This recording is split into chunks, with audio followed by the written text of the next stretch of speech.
Horrible start from De Bono, who's absolutely bogged it up and gets eaten alive by Dixon and Gowans as they come on through. Through turn one they come, and they all spread out around in towards the first sector of the Silverstone circuit. They look all right at the moment. Okay, there's already been a car spun round. That's Jordan Ferguson offline.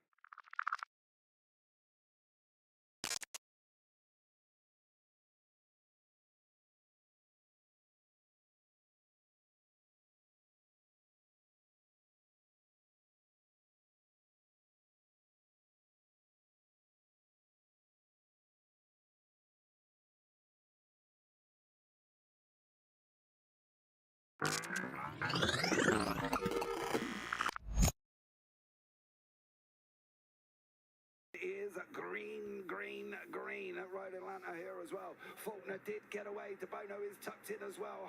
Unfortunately, Houghton is on that outside line. De Bono does want to turn it to turns. He's got the job.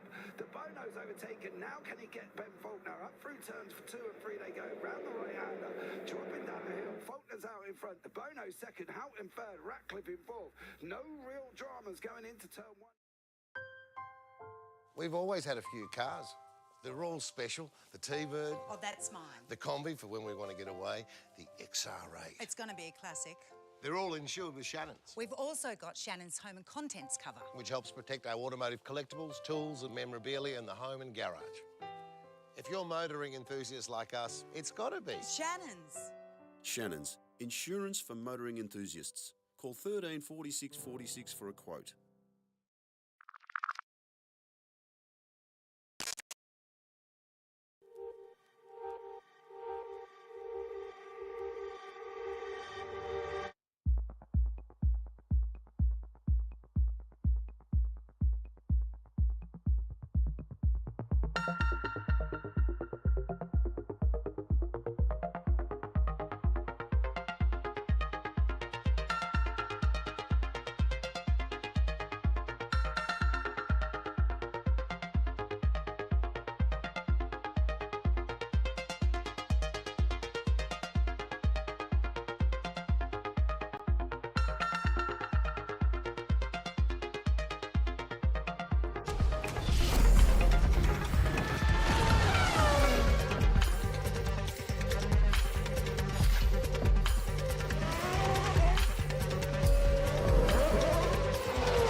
Amazing, up it's clash heads again. This is like Chaz Mostert and Cam Waters, almost the same situation. Better contact going down the hill. Sam Noble wants to snip on Dave Coleman now. Sam Noble bottle right now because I'll tell you what, Bruce Tanak and Jamie Dyson just absolutely drove away from us. Hayden trying to go around the outside. This is where he could have just sent it up the inside, but he hasn't committed, which is fair enough. It's very scary out there, ladies and gentlemen. Let's see if we get some good runs. Dodd's just absolute thinker, but it's a really nice move. Blake Delaney had to move out of the way.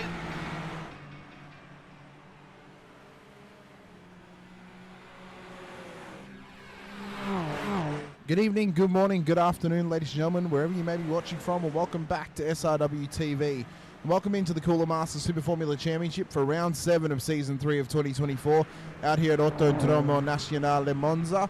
Also, for our next Formula 1 Shadow round, I'll be commentator here tonight. Hamish Munro, joined as always by Brad Hudson. Hutto, 2 weeks in a row, we got some F1 action. The weekend, the F1 Grand Prix, another McLaren victory this season. Are we going to see a double-up victor from last week at Zandvoort coming into this week at Monza? Good evening, Hamish. I guess that's anyone's guess. It was a very strong performance last week by... Oh, God, I've already forgotten. It's not a good start. But yes, Monza's going to be an absolute treat. If it's anything to go by, well, the last time we were here, about a year ago, anything can happen tonight. Monza's always, it's an unpredictable beast. It's a track that, you know, anything can happen. Anyone with has a reasonable chance of winning this race. And obviously, as you go down the timing tower, it gets a little bit less likely they may take a win. But it's going to be a hell of a challenge here tonight. Fast-paced, of course. We were here in the supercars not so long ago, and it caused pure chaos amongst that field. And I think tonight, with these machines, fast-paced as they are, how competitive this field is as well, we're going to be in for an absolute stonker out there tonight. Of course, we're going normal round format here, 60 minutes of racing. The weather gods have played their hand a little bit, and we know what's going to happen. The drivers might necessarily know what's going to happen, but no one else out there knows what's going to happen, and we could be in for an absolute treat off the back of it. So I hope some people have brought their umbrellas just to give everyone a little bit of a wink, wink, nudge, nudge, because this is going to be hotly contested, especially because we're running a dry fix setup in this race. Yeah, you're not wrong, Hamish. Those clouds do look quite gloomy. I've checked the forecast already, and looks like we're going to get rain about 45 minutes into the race. So whether it's a light sprinkle or an absolute deluge is anyone's guess. You know, I guess yeah. Look at you looking forward using to your big words there, Hutto. Deluge. Oh, thanks, mate. Yeah, but yeah, like even in the dry, this place has been an absolute spectacle for us here at SRW. We only have to cast our mind back to Season 3 of 2023. It was our final round where Phil Vella, unfortunately out with injury tonight, he was chasing down a Michael Cuttajar. He was in deficit by 34 points going into the final round. Unfortunately, Cuttajar sustained a disconnect during the second race, and then a bit of a bingle during the third race, which Vella, I guess, took all 3 victories that night and led himself to a second championship for him. It was absolute chaos, controversy, and typical super sprint action, just causing absolute mayhem for our championship standings in that event, of course. Looking forward to tonight, though. I mean, you know, this championship is being hotly contested by quite a few drivers now this season. We've also got the bubble to chat about as well. Remembering, we're only 3 weeks away now from the Australian Open Wheel Championships alongside GSRC. With a couple of drivers on that bubble, namely Dylan De Bono sitting P19 in the championship, and he's not on track as of yet tonight. Oh, it could be interesting, especially if he misses out on that opportunity. Yeah, absolutely, Hamish. Like, there's quite a few drivers, and we'll just run through the bubble now. We've got Matt Tessariero in P18, De Bono, as you just mentioned, in P19, Callum Roseneater in P20. So the top 20 will be eligible to go through to the Australian Open Wheel Nationals. And then just outside that top 20, we have Nathan Verney, Andrew Rushworth, and Timothy Schmalenberg, each about 10 to 40 points away from that 20th position. So tonight, I think Hamish is going to be a bit of a make or break for these drivers. Some drivers, if they can put it together, it'll be invaluable how this result may be. And for those that can't put it together or just get, I guess, an unlucky result, it could make or break their season. We mentioned it a couple of weeks ago at Most Sport that race was going to be quite make or break for a couple of drivers, and if they had a poor run, then that could lead to a poor run towards the end of this championship. And I think tonight, we have to agree, is a very similar scenario. It's a very similar track type. It'll be a very similar type of race as what we had at Most Sport, where it's fast-paced, can be quite chaotic as well. And if you have a poor run tonight, especially if you've had a poor run already this season, it's really going to hurt your championship hopes, especially with only one more droppable round to come this season next week for round 8. And all of a sudden, we're at the final round of round 9. You can't drop it. You have to perform well there. It just puts almost feels like an unsurmountable amount of pressure on you as a driver, and could really make or break, as we mentioned, a lot of drivers in this championship. Yeah, I think you're correct there, Hamish. There's a couple of drivers out there that have actually started to find a bit of form recently. Like, it's been a while since we've seen David Gallo, who, I guess apologies for earlier. He won last week's race at Zandvoort. Fantastic display there. But he's starting to come back and starting to get those points. We've seen the likes of, I guess, fellas fallen by the wayside with that injury, but I guess I'll talk about the Pro-Ams. Tyler Sheaf, he has not missed a beat all season. He's looking really good to take out that one. Benjamin Brook had a very strong performance last week as well, trying to put that pressure back on Sheafy. And then we look back to the amateurs, and I guess we've had our eternal bridesmaid, Matt Tessariero, where he's just always been there and about sort of second or third, and he's never been able to quite get that victory. But since that mid-season switch to Velocity Racing team, he's just come up with absolute diamonds. So, Hamish, what do you see in the field? What's your take? Oh, I think on an overall viewing, I think if certain drivers can have some solid rounds going forward, and when I say solid rounds, some solid, consistent top 20 to top 15 performances across every single race, which is not that difficult to do, especially with how consistent we are with our chaos in the field, Hutto. If you're a driver who's already sitting around that mark, all you've realistically got to do is just try and have a clean race as best you can. Yes, I know the universe can take your luck into its own hands sometimes, but you look at like a Tyler Sheaf, who's P12 in the championship. He, some consistent running, and he could see himself well and truly finishing inside the top 10. You look at De Bono, if he would have raced every round for the rest of the season, he had some consistent finishes, then he'd still finish amongst that spot. Same with Tessariero and anyone else who is on offer for those positions as well. So I think consistency is realistically going to be the key. Now, you look at the momentum. One driver I think the momentum sits with at the moment, more so than anyone else, that is with Scott Pocock, who took his maiden win out at Mosport, then did 2 podiums in a row in at Zandvoort. He could be on for something special towards the end of this season. If he can rack up some more wins, or even some more P2 or P3 performances across the rest of the season, he could be a sneaky championship contender come the final checkered flag flying out of the final round. Yeah, I guess you just touched on something there, like Smokies. That pro division is, I guess all 3 divisions are quite tightly contested. But I think no more so than our pro division. Like we've said, we've seen a few names that just haven't been, been busy with work, or that, the real world has kind of caught up with them, and that's thrown that championship wide open. We currently have Darren Fay from DFR leading on 899, back to his teammate Jay Dixon on 836, who unfortunately is not here tonight, and I think is unavailable for the rest of the season. So that opens it up back to Daniel Byrne on 828. So I guess Fay has a healthy 71 point gap there back to Byrne. There's still, I guess, there's 2 more races, and there's a drop round to be taken as well. But there's 1 or 2 names that kind of pop up for me, and you just mentioned one, Scotty Pocock as well, back to 815. But my smoky is actually Marcus Konitska, the teammate of our last season's champion, David Roberts. He's been putting in the laps, getting those results, and he sits just, he is 140 points back, but he's already had that drop round taken because he missed a round early on. And if he can get some valuable points here tonight over Fay, he'll put himself in a very good position going into the final 2 rounds. I like it, Hutto. I like the smoky.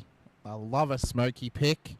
Konitska, I think he was somewhat unlucky last season not to be within that final championship hunt. He took a couple of wins, of course, across last season. He's already had a win this season.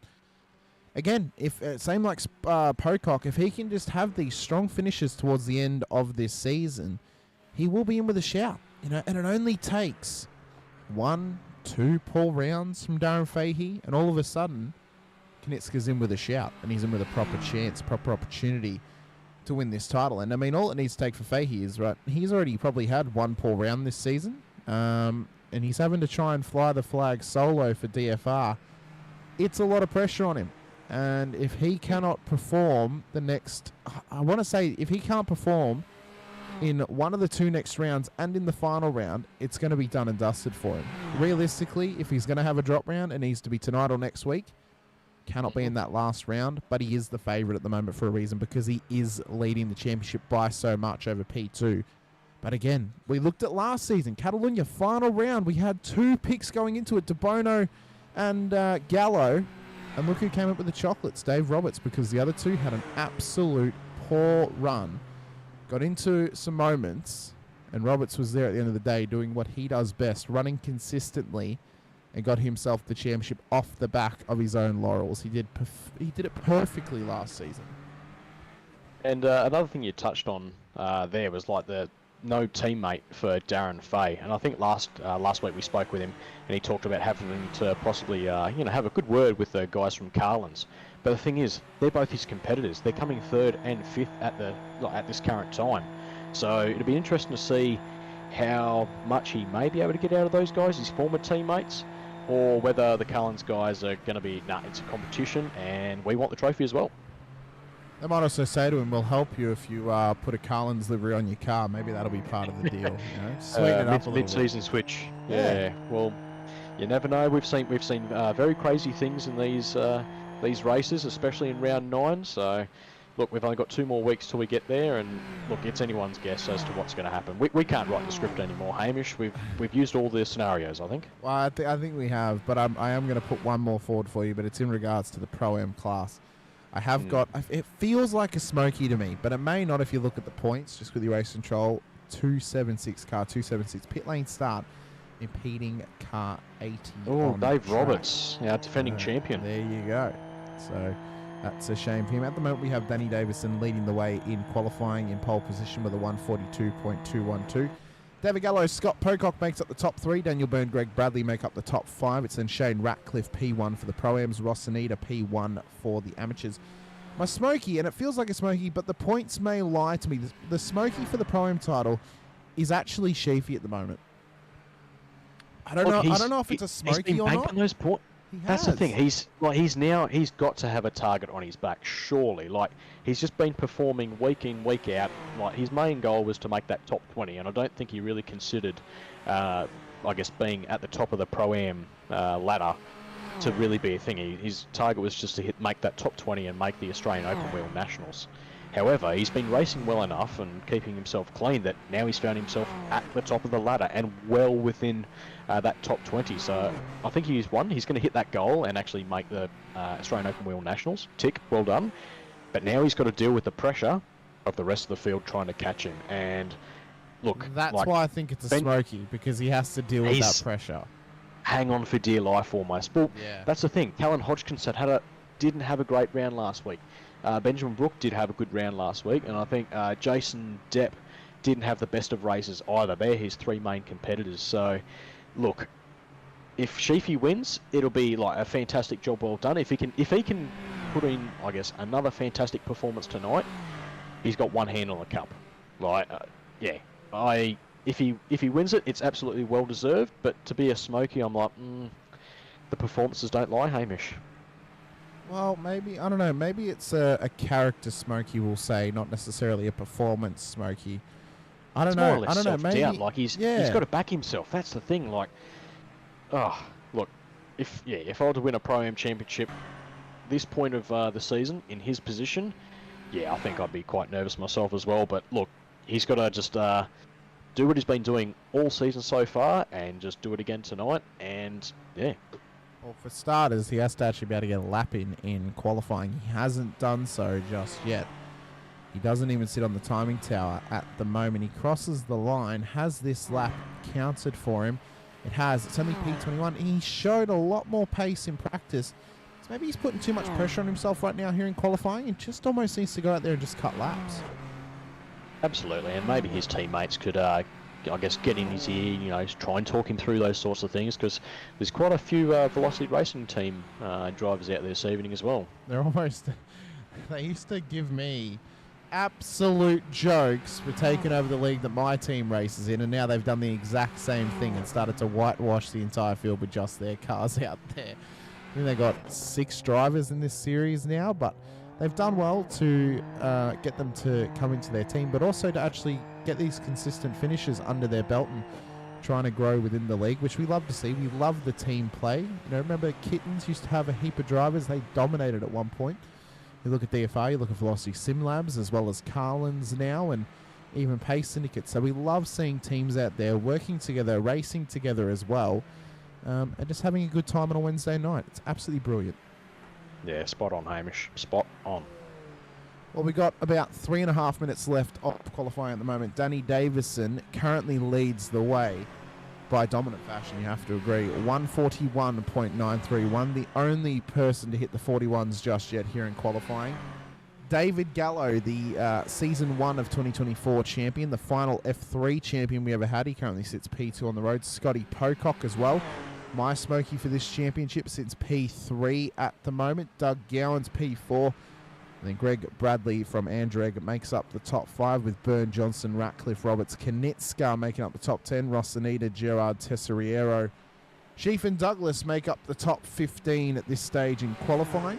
But it's looking like it is Danny Davidson's pole position to claim at the moment. And I can't really see anyone out there challenging him right now, Hutto, because we're not seeing any purples come up on the timing. No, but I've just looked at the timing tower just now. Where's our leading driver at the moment, Darren Fay, P16. So, look, mate, is the lack of teammates and lack of wingmen, I guess, is that affecting him early, perhaps? Lack of tow? Lack of tow. Well, I've got on screen right now, I'm looking at the Carlins guys, and I guess Gallo's right in behind Burns. We'll see if he'll be able to climb up and put it on pole in a few seconds' time. But yeah, Darren Fay still languishing back in the pack at the moment. Well, we've obviously got Gallo up towards the line now. Davison still sits provisional pole position. Gallo has improved. No, he hasn't, sorry. He improved his last 2 sectors, but he's still gone a 43.0, so he's unable to put the whole lap together just yet. But they are trying to do anything they can right now to beat out Danny Davison at the front of the field, and what a breakout season he has been having. A win already thus far this season, multiple podiums, and he has been the talk of the town thus far, and it should only be a matter of time until he finds himself within a team, surely. Yeah, well, it's interesting how many privateers come into the series and then normally get picked up by, I'll say, one of the bigger teams or one of the more predominant teams that have been here at SRW. Like, I guess SRW themselves have been known to throw that fishing net out and I guess catch whoever they can. But yeah, like you said, we've seen like the formation of some quite bigger names here at SRW, and I reckon if I was looking for an extra teammate, Danny Davison would be a fantastic pick for any team, really. Just to point out, Scott Pocock has gone P2 at the moment here. Davison is not on track. He cannot set another time in qualifying. David Gallo, though, still trying to now at least get back onto the front row here as best he can, Hutto, and it's not looking good at the moment for him. He's been challenged by Pocock, has been surpassed. He hasn't really been able to match Danny Davison just yet. Oh, he is absolutely struggling right now. Phil Bell in chat, Danny is a class driver, and Hamish, I've asked. I can't, what did you, I'm confused now. What did you ask, Phil? I can't remember. It's gone from my brain. Oh, Daniel Burns also now pipped him as well, Hutto. So Gallo's going to end the session P4. Is anyone going to be able to surpass him, though? I don't think so. I'm just looking who's out on track at the moment. We've still got Dave Roberts and Matthew Gerard. Who's close to the line? Well, they've come round the Lesmos up towards Ascari. Oh, team. Oh, okay. So DFR have asked Danny if he wants to join, I assume. That's what it would be. It would have been a very handy one. So Dave Roberts, could he challenge for pole position? He's on 3 orange sectors at the moment, Hutto, so there doesn't seem to be much pace to be found on track right now. For some of these drivers, Pocock was uber close to getting into the 41s, but no one else has been able to match Davison's efforts here in qualifying. Roberts around the final corner now. I don't think this is going to be good enough. No, Sonny's had to pull it into pit lane, so it looks as if... Oh, who was that going to pits? Oh, dear. Oh, that was Dave then. That was Roberts, who just went into pit lane. Did he have a moment? Yeah, big moment I just saw. I was on board with Matthew Gerard, and Gerard had to pull up just outside the pits, actually. Let's have a look. Was it maybe Sheafy who was up ahead of them? I know. I think he just... What happens here? Oh, okay. That's not what you... That's not how you want to end your qualifying session. No. Ah. So, Defending champion. yeah, defending champion, I know. Doesn't look like it off the back of that, does he? No. So Pocock is still out there, but I don't believe his time is going to count at this point. He's already started a new lap. So that means Danny Davison is going to start pole position here tonight with Pocock in behind. This is great for Pocock's championship hopes, especially with Darren Fahey all the way back in P12 at the moment, Hutto. There is only one pro driver in qualifying who is starting behind him, and it's Marcus Knitska at this stage. Sam Katakazinos is not racing tonight, although he is in the session. I'm not sure about Jamie Davis. Mitch Noble is starting from the lane, or starting from the rear of grid, thanks to a penalty. And as well as, who got the... was it? It was Roberts who has the rear of grid, doesn't he, for impeding, or at least a pit lane start? Yes, you are correct. So, look, it's there's a few names that have, I guess, been naughty drivers out there. But look, I think Darren Fahey, he's always said he's not as good at qualifying as he is in the race. He's got the race pace, he's got the racecraft to move his way towards the front. So I don't think he'll have any problems getting inside of that top 10 and then into the top 5. It'll be whether he'll be able to do it cleanly, really. If he'll be able to navigate that turn 1 chaos. Like, I don't want to see a safety car on lap 1, but I feel like it's going to happen. It's surely. It's turn 1. Everyone knows. Well, there's no Red Bull liveries out there that I can see. This is true. There's no wannabe Verstappens on track here tonight. But look, we've seen races where it hasn't been a car park at turn 1, and we've seen races where it's been an absolute car park. So, look, it's anyone's guess as to what's going to happen in, I guess, a couple minutes' time. Fingers crossed it's green the entire way. Whatever happens out there tonight, it will be a very entertaining race. Well, to start the race, of course, we have to run through our starting grid, and it will be as follows. Danny Davidson will start pole position ahead of Scott Pocock in P2.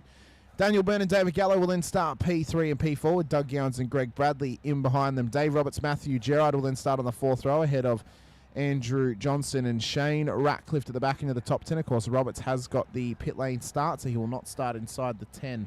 We then have Matt Tessariero, Darren Fahey starting in behind with Marcus Knitska, Timothy Schmalenberg, Callum Rossonita and Tyler Sheaf making up the top 16. Jason Douglas, Andrew Rushworth, Benjamin Brook, Dean Singovich make up the top 20 with Jack Anderson, Nathan Verney, Nick Schmalenberg and Andrew Cowan making up the top 24 cars. Callan Hodgson, Sean Benici, Jordan Ferguson, Gordon McCulloch make up the top 28 with Kevin Wakefield, Martin Lipsey making up the top 30 and Johnny Rowe, Greg Johnston will make up the back end of the qualifiers with Jamie Davis, Josh King, Mitch Noble at the back end of the field alongside Roberts. And I've just noticed because the font is wrong, I'm going to have to reload my overlays, which is lovely. So let's quickly do that before the race actually gets going.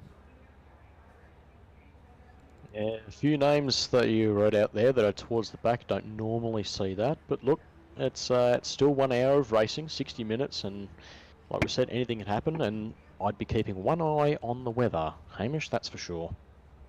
Well, it's a bit like Enter Sandman. Sleep with one eye open. I guess race with one eye open and be prepared for the rain to come.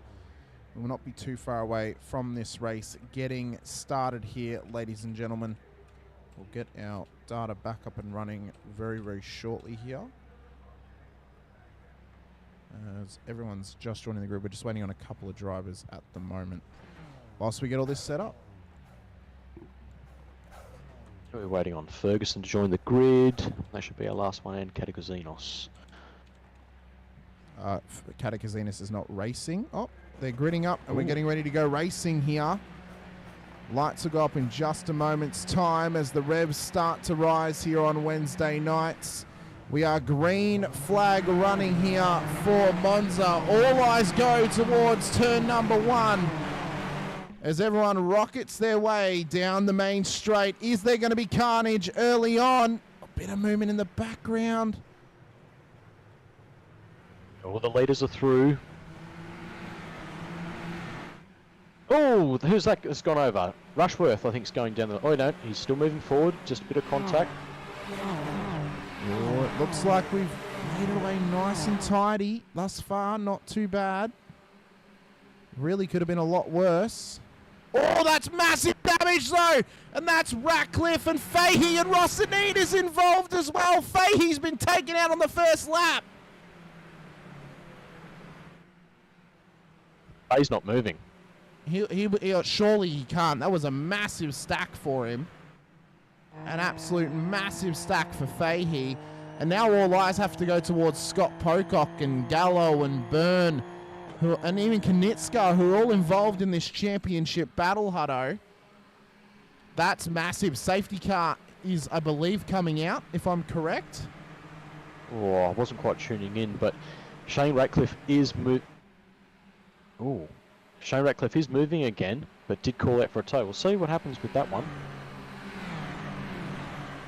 We got to quickly get a replay of that. That was absolutely huge.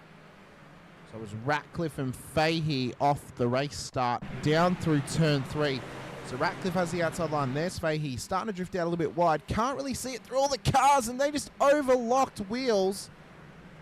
Oh, and just an absolute massive pile up. Oh my God. How did Jack Anderson avoid him then and there? That was, I mean, you know what? We talk about holding brakes. That was masterful there from Fahey to have the wherewithal just to try and flick that thing off the road, so no one else hit him there. That was a good display. A job well done. But yes, we are under safety car. The leader's just coming up to turn 1. I think the safety car is just sitting on the other side of turn 1, actually. So who's in the pits at the moment? We've got Rosanetto's gone in with damage. Jordan Ferguson must have Anderson. copped a bit of a tap. Yeah. So maybe Anderson did actually cop something off the back of it as well as he came through. Yeah. Maybe he clipped someone else on the way through. And Faye's managed to tow back to the pits already, so they've already got him moving, so they can get the race going again, which is good to see. So I guess we can just take a breath and I guess revisit lap 1. Look, we said there was going to be carnage. It just wasn't at turn 1. We didn't even call out how many safety cars we were going to have tonight, Hutto. So we're guaranteed to have 1. Are there any more? How many more do we think we're going to get? Because surely it's more than just that. I'm going to stick with 1. We're going to go green. Corner, Hamish. Oh, very interesting. What do you think, Hamish? What number do you think? I'm thinking, you know what? Go big or go home. I think we're going to have 3. Oh, that's not what you want for a 60-minute race. I know. I think it's going to work out 2 ways. It's either we're going to have 3 safety cars in like the first 15, 20 minutes, and everyone's going to decide, right, that's actually race now for the rest of this thing. Or we're going to get, this one will go green for a while. We'll have another one around about the midpoint. Then the rain's going to come. And someone's going to push their strategy a little bit too far on those dry tyres, and it's just going to be death into the wall. I expect that someone, may, I guess, experience misfortune towards the end of the race. But there's one thing I'd like to touch on just quickly now. Those guys that have gone into the pits have now been able to fuel up. So for ladies and gentlemen watching at home, the setup for this evening started at 23 litres, at 50% of the fuel. This round, we've allowed the drivers to go to 100% tank, so to 46 litres. So 46 litres normally gets you about 47 minutes worth of racing. So if we're doing the math, if you've already pitted and, I guess you can race for 47 more minutes. Hamish, when did we say the rain was going to come in? It was about the last 15 minutes of the race? Yeah, about last 15 minutes of the race. Now, it may not get declared wet, though, for about 5 minutes. It's once the iRacing spotter declares the session as wet, that's when you need to come in for your wet tyres. Before that, you can do it, obviously, but that's pretty much that's the latest you can go on the dries, at least is what I found. So, we'll just have to keep an eye on these drivers that have already pitted really, really early and see where they come towards the end of the race. Safety cars in pit lane, Hutto. We're going to go racing once again here. And Danny Davidson has gone early off the restart. He has caught Scott Pocock with a pillow and blanket. He was absolutely napping round the parabolica, and Davison has just done him dirty off the back of that, as well as Byrne, who's going to try and drag him down towards turn 1 here. Are they going to go too wide already on lap 3? No, Pocock backs out of it. Smart play. Yeah, there's a lot of racing to be done. It's, just play it safe early on and make the moves in the last, 20 minutes, I reckon. So Hipper drivers make their way through in the background as well. One hell of a start here from Danny Davidson at the front end of the field. Byrne now sits P2 on the road with Pocock, Gallo, Bradley making up the top 5. Front end of town, they've been nice and tidy thus far, apart from the moment earlier in the race with Fahey and Ratcliffe and Rosanita as well, with a bit of interlocking wheels between some drivers. Unfortunately, it has now put Darren Fahey a lap down. If we don't have another safety car, Hutto, Fahey will never get his lap back. He will forever be a lap down, because I can't see him lapping that smart across 54 minutes to gain a lap back on the rest of the field and then make up positions across that as well, unless everyone just has an absolute blunder. But then, if they do, they're going to get another safety car. Look, that would be a mammoth effort from Faye if he's able to unlap the entire field. But yeah, I guess the guys just settling down after the safety car restart. Haven't seen many big moves and shakers, but now so that I imagine someone will probably pirouette somewhere and give us something to talk about a bit more. I can see that you're currently on board with Dougie Gowans. Just watching. Yeah. You probably should jump on Andrew Johnson, who's actually making ground on him right now down that main straight. You don't have your custom numbers turned on, do you? I don't think so. No, that's why Dougie's livery is a bit different for you. Car 876 drive-through penalty, incident responsibility on lap 1. So that has been given to Shane Ratcliffe off the back of that incident here, as Gowans now gets back past Andrew Johnston as they make their way through the long right-hander side by side. Oh my God. How have they survived that? Konitska's looking to get involved as well. He's already tucked it up alongside Johnston. Gets the move done through the chicane. Tried to pull Matty Gerard through with him, but couldn't quite get it done off the back of that. They move on. How good was that by Konitska? That was just fantastic. Pinched Andrew Johnson's pocket. He's just looking one way and boom, got that position. I'll have that. Thank you very much, sir. I'll if you're going to give it up, I'll happily pick it up. Thank you so much. As we can see, Gowans is now, that's now allowed him just to get a little bit of a gap over Konitska, thanks to him and Johnson going too wide through the first chicane, or through the second chicane, I should say. And they now look ahead to try and chase down at Greg Bradley. They've tamed themselves down a little bit here, Hutto. They've done well to tame themselves down as well. Let's just have a quick look a bit further back. Dave Roberts further back in the field after starting in pit lane due to impeding during qualifying. Cowie's trying to get out the way of some of these drivers at the moment, although he's on the lead lap. Oh, this is... if I was Dave here, I might just want to back out of this, because this could blow up any second. The way that they would just... the way they were just darting all across the track then, that almost looked... I'd be tentative if I was Dave, but he may just try and send it off. What are they doing down the straight, Hutto? They're almost going 4 wide, 3 wide. Oh, my God. You've got to close your eyes sometimes. You really do.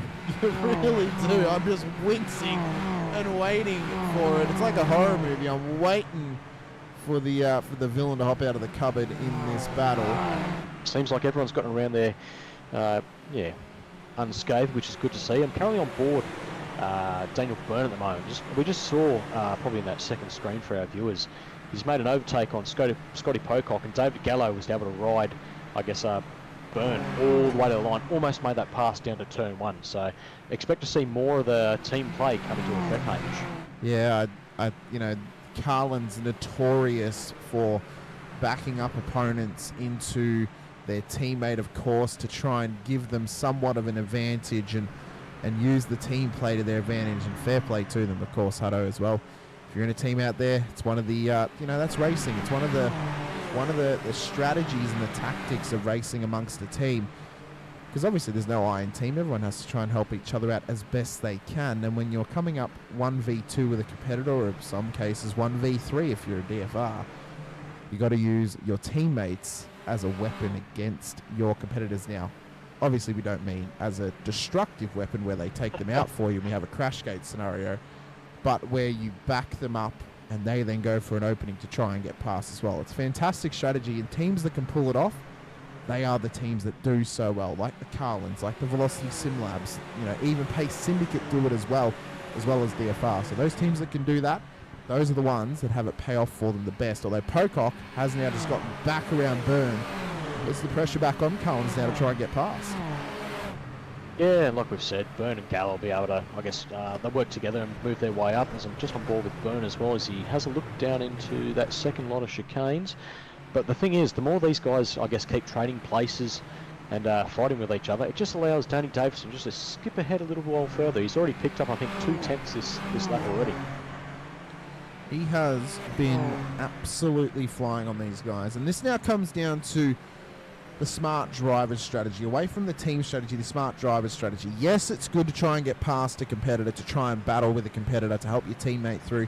But sometimes you got to get yourself an honorary teammate where you all work together to chase down the common goal of P1 on the road in Danny Davidson. These guys don't want to start battling. He doesn't have anyone to battle with. He's going to be able to run away with it, Hutto. They need to try and make their way up through the field. They cannot let themselves get too heated in this battle with Scott. They've got to try and get him to be an honorary Carlin's driver to help make their way up the field and tackle that P1 on the road in Danny Davidson. Because if they don't, he's just going to run away with it. You're not wrong, Hamish. Absolutely. It's just on the back of the train. Where are you? Probably go to Nathan Verney. He's just made a good pass on Callan Hodgkinson going into the final turn, or final 2 turns. Oh, he's done well hooking that round. Hodgkinson looking to fight back, I think, now they're main straight. They'll have a really good run here on Verney. He's trying to get in this toe. Apparently, according to some drivers, the toe was about 0.6 of a second around here. I don't know if I trust that. I feel like normally it's more than that.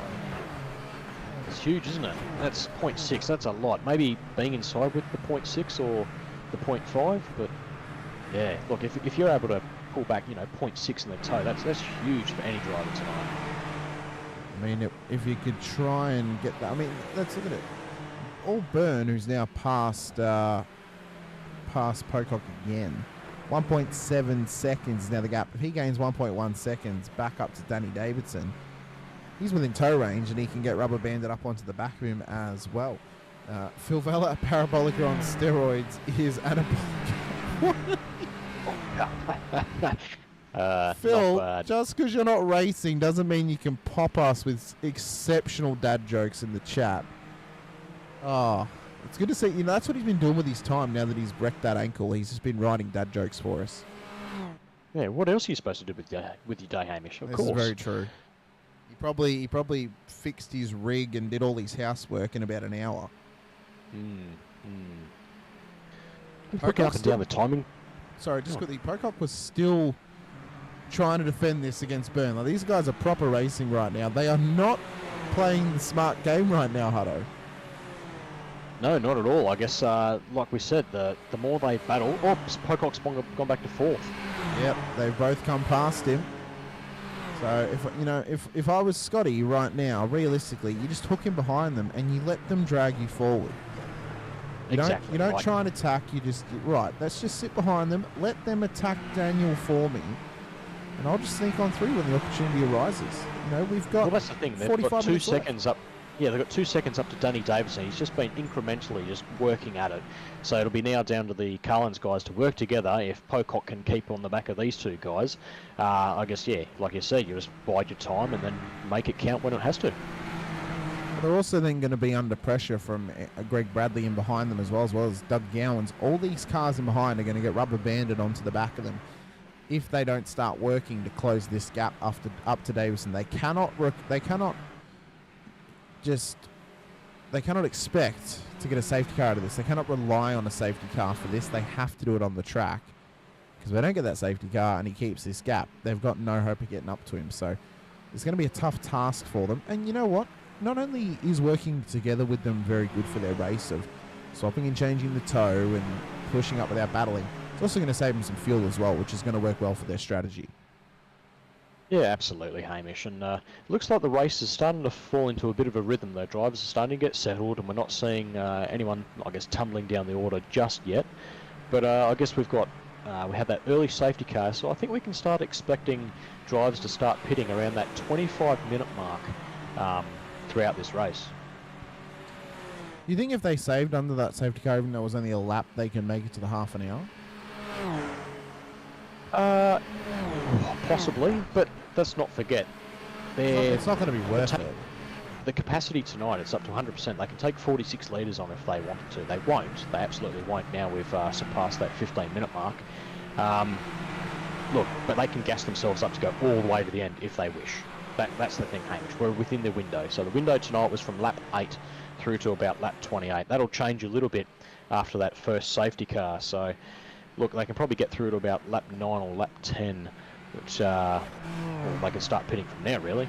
So we'll see who rolls the dice, who wants to pit early, or if they're going to exhaust the tank and then take some fuel at the halfway mark. I feel like if you were to come in now, you would probably take enough fuel as to where you've got, say, I think it's 10 seconds to do the tyres on this car.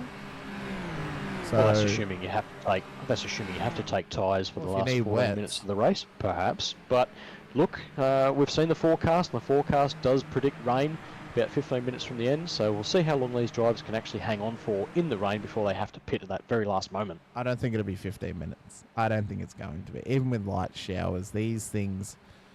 Oh, as soon as you spit on the track, they almost decide they want to have a spin. So, I don't know. It's going to be quite intriguing, but it's going to be a good test. It's going to be a good test, not only for some drivers where they play the strategy game of the changeover. Good test to some drivers' computers who struggle in the rain. Also a good test of my computer for the stream, because I haven't had an opportunity to stream with the rain ever since I've gotten the computer to where it's at the moment. So this is going to be a good test for everyone.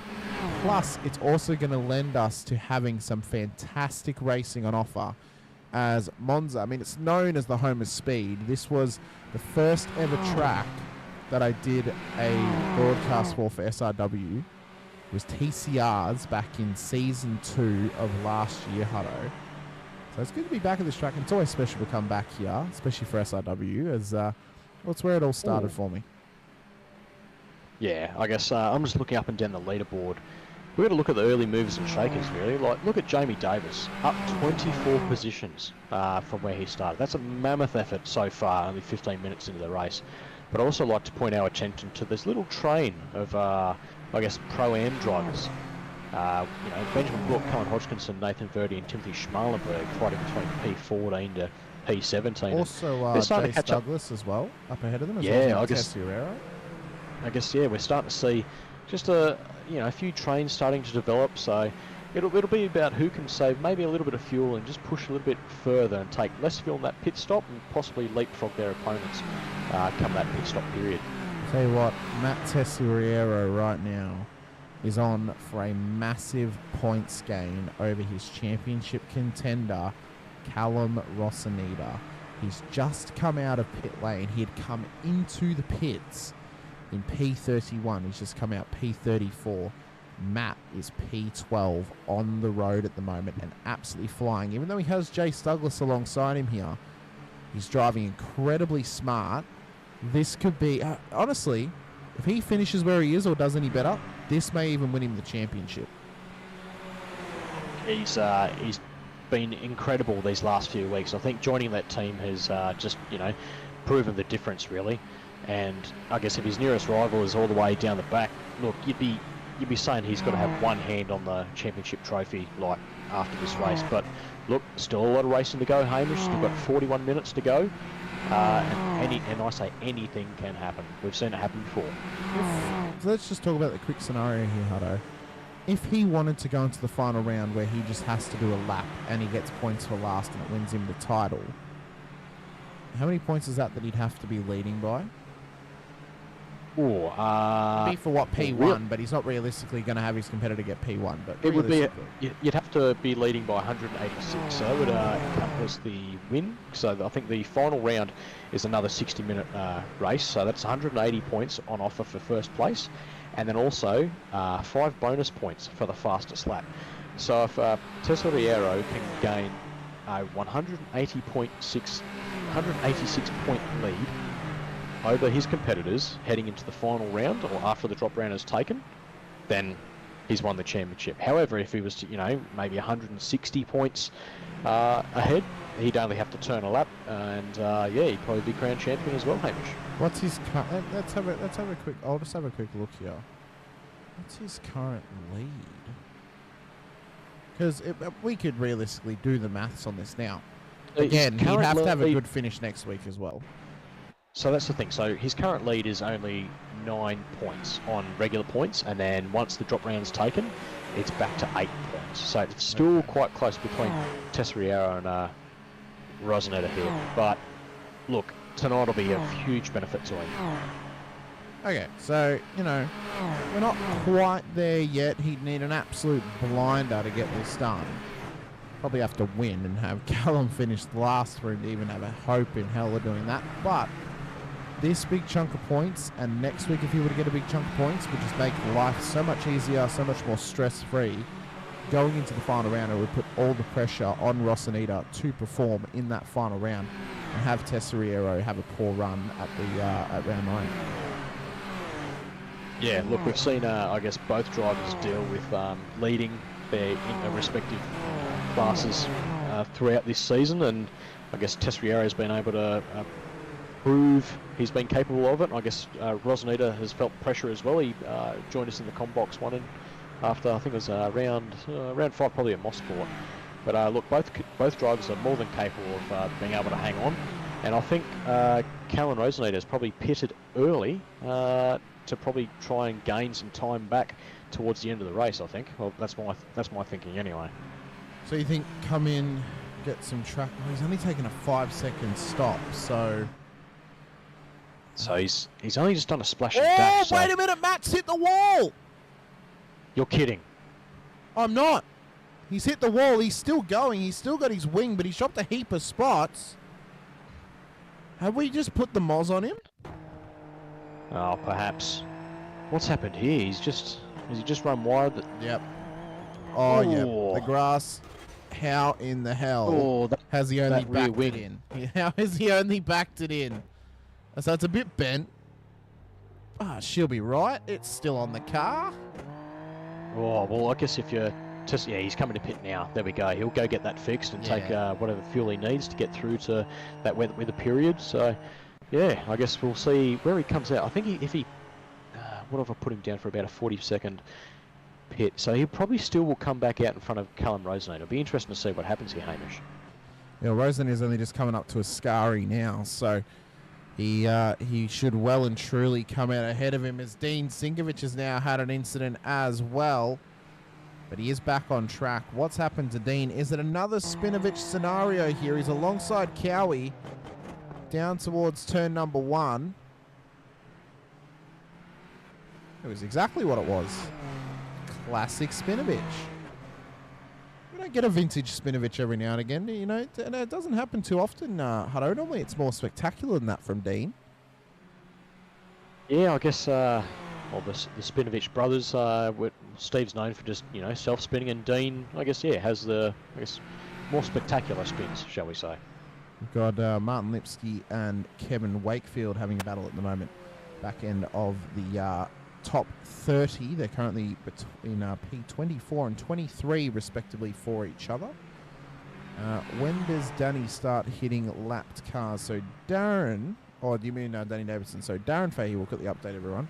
P33 at the moment. He is a lap down still on Danny Davidson. He's currently coming around turn 3. So where is the next lapped car? It's Callum Rosanita. So he's already hit lap cars. He's already gone past Nick Schmelberg. The next one on the road is Callum Rosanita. Interesting how this one's going to play out. Just like to point out as well, Danny Davison really hasn't checked out, nor has he drifted back to the Carlins guys either. So I guess the Carlins Motorsport of Gallo and Byrne will be working hard to try and catch the back of Davison, but Davison's holding his own right now. Well, Gallo's actually been released from Byrne. Byrne is holding back Scott Pocock at the moment. That gap is now out to 1.7 seconds between P2 and P3. And what I think is happening right now for Danny, a little bit of fuel saving maybe, a little bit of tyre saving as well. Just keeping himself in check and trying to hit his marks instead of pushing to build the gap. But he doesn't necessarily need to build right now, Hutto. He knows we're at that point of the race where you're just trying to get to the last 10 minutes. You're not going to win it from this point. He would rather have a clean run than push too hard and end up in the wall, which I think anyone would in this position. That's the thing. We've still got more than half an hour's worth of racing, so the guys will be, keep an eye on their fuel numbers, see if they can push just, 1 or 2 laps further than what they expected, and then take a minimum amount of fuel before they get round to that, that wet weather period.